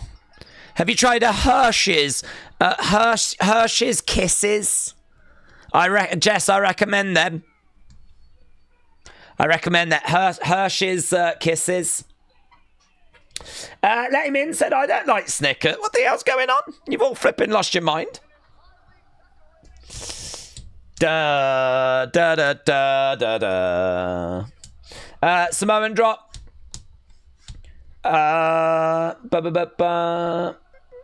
Nestle, crunch bars are goods. This thing carrying on. The fans are singing. Trini said, kisses are nice. Good shout. People don't like Snickers after Jurassic World's rebirth. Really? I've not seen that film. Billy said, Sami is never going to win the big one. He is always so close to just keep the fans on the edge of their seats. Rose's chocolate, said Spartan. Anyone that doesn't like Snickers, I don't trust them, said WrestleRants. That's a good strategy, actually. I don't trust anyone that doesn't like Snickers. Nathan likes Haribo Coke bottles. I can't do certain textures. Really? You can't do certain textures? What are you, like a baby? You have to have everything mushed up? Come on. Reese's is better than Snickers.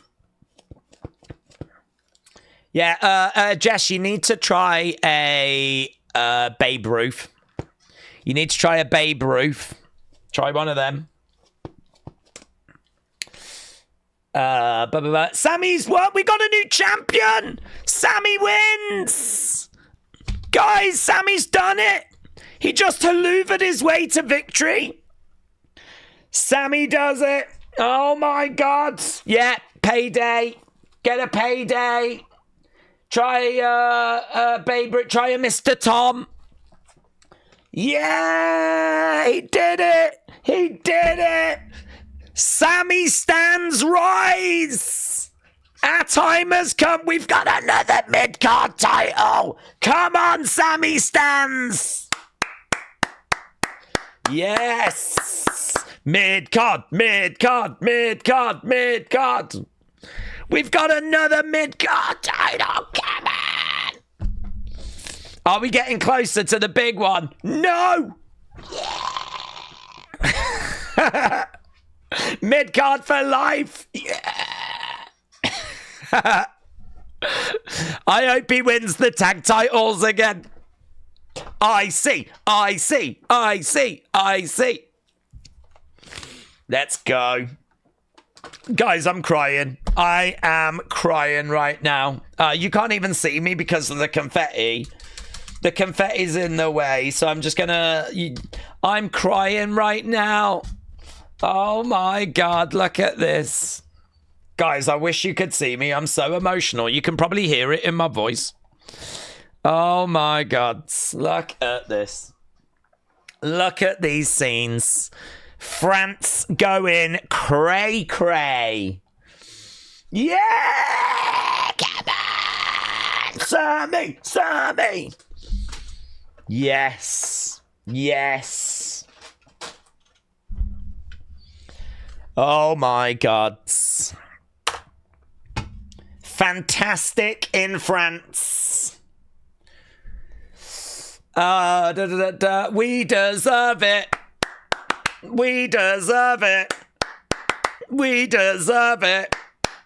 Guys, it's been so dark being a Sami stan, but it's days like today that just make it so much better.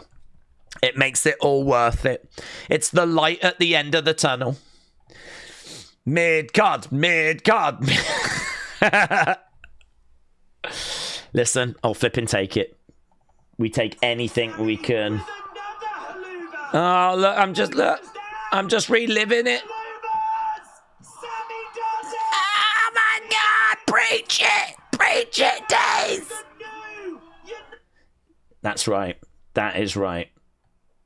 Guys, I'm so emotional. I'm reliving the moment. Oh, we've still got confetti going and everything. Oh my God. Smackdown was a 10 today, said Nathan. Well, we will be getting people's scores in as we look to wrap this up, but I've got to compose myself. I can't do videos like this. You know what I mean? That'd be embarrassing. Right, Daze. TNA was to premiere on CW as a tryout to see what the audience they would draw. Would you have it debut on its own or right after NXT? Aren't they going to do it on a Wednesday? I heard if it comes in, they're looking to do it on a Wednesday, so I don't think they would go after NXT. I think they're going to try and see if they can go up against AEW and cause a bit of damage. Maybe put AJ Styles on TNA for a run. Get Undertaker to pop up and earn his money. Honestly, TNA would be stacked. We'd have Roman Reigns against Undertaker. We'll have Ric Flair's final match. We'll just stack it every Wednesday, hotshot it. Leave TNA the F alone. It's going to be amazing. We're giving you Roman and Undertaker. Flipping, you're having everyone. I can't believe that Sami did it. I know, but Sami did it. I know. So good. So good. What would happen if they drew like 150, 200 against AEW? What if the exposure on NXT has the 600,000 go, no thanks, I only watch WWE?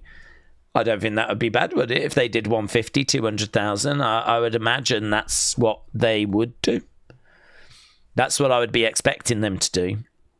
But really, it's about the fact that you have taken 150, 200,000 ideally away from AEW. Anything they get on CW is probably going to be more than what they're getting right now. So in that regard, it's a tick. And anything they can take from AEW is a tick. I honestly think that WWE would take that as a win. And TNA, I think, would take it as a win because they are on CW Network. And I think WWE would make sure that there was some names there to bring attention in. And TNA would be getting lots of extra promotion from WWE. I think there's a lot of dubs for TNA in that relationship. And I think there's a lot of dubs for WWE. Don't know. Have to see. Have to see if it happens. Daze, I could imagine Triple H saying to Nick Khan about AEW, we got 99 problems, but that beep ain't one. Yeah, I don't know, man. I don't know what they're going to do in regards to AEW. There seems to be a little bit concern about them, but... Because I don't think that TV number is the full number, is it? There are people that watch via Max, but there's a real debate as to how many people watch via Max. So, don't know. Jericho would have to leave AEW and come back home to WWE and bring MJF with him, says David. Right, well, there we go. It happened. We cried, and it was so emotional. I hope that you lot enjoyed it. It was a bit frustrating as we got to the end, but we found a way. And of like falling out of sync.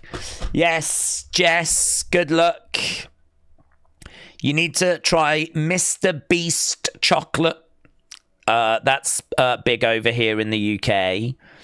Mr. Beast chocolate, Hershey's Kisses, Reese's Pieces. I hope you're writing these down. Reese and Babe Ruth. I think you'll love them. So good luck at the thrifting store. Have fun. And everyone, shout out to you. Appreciate the support, and I will see you again next time.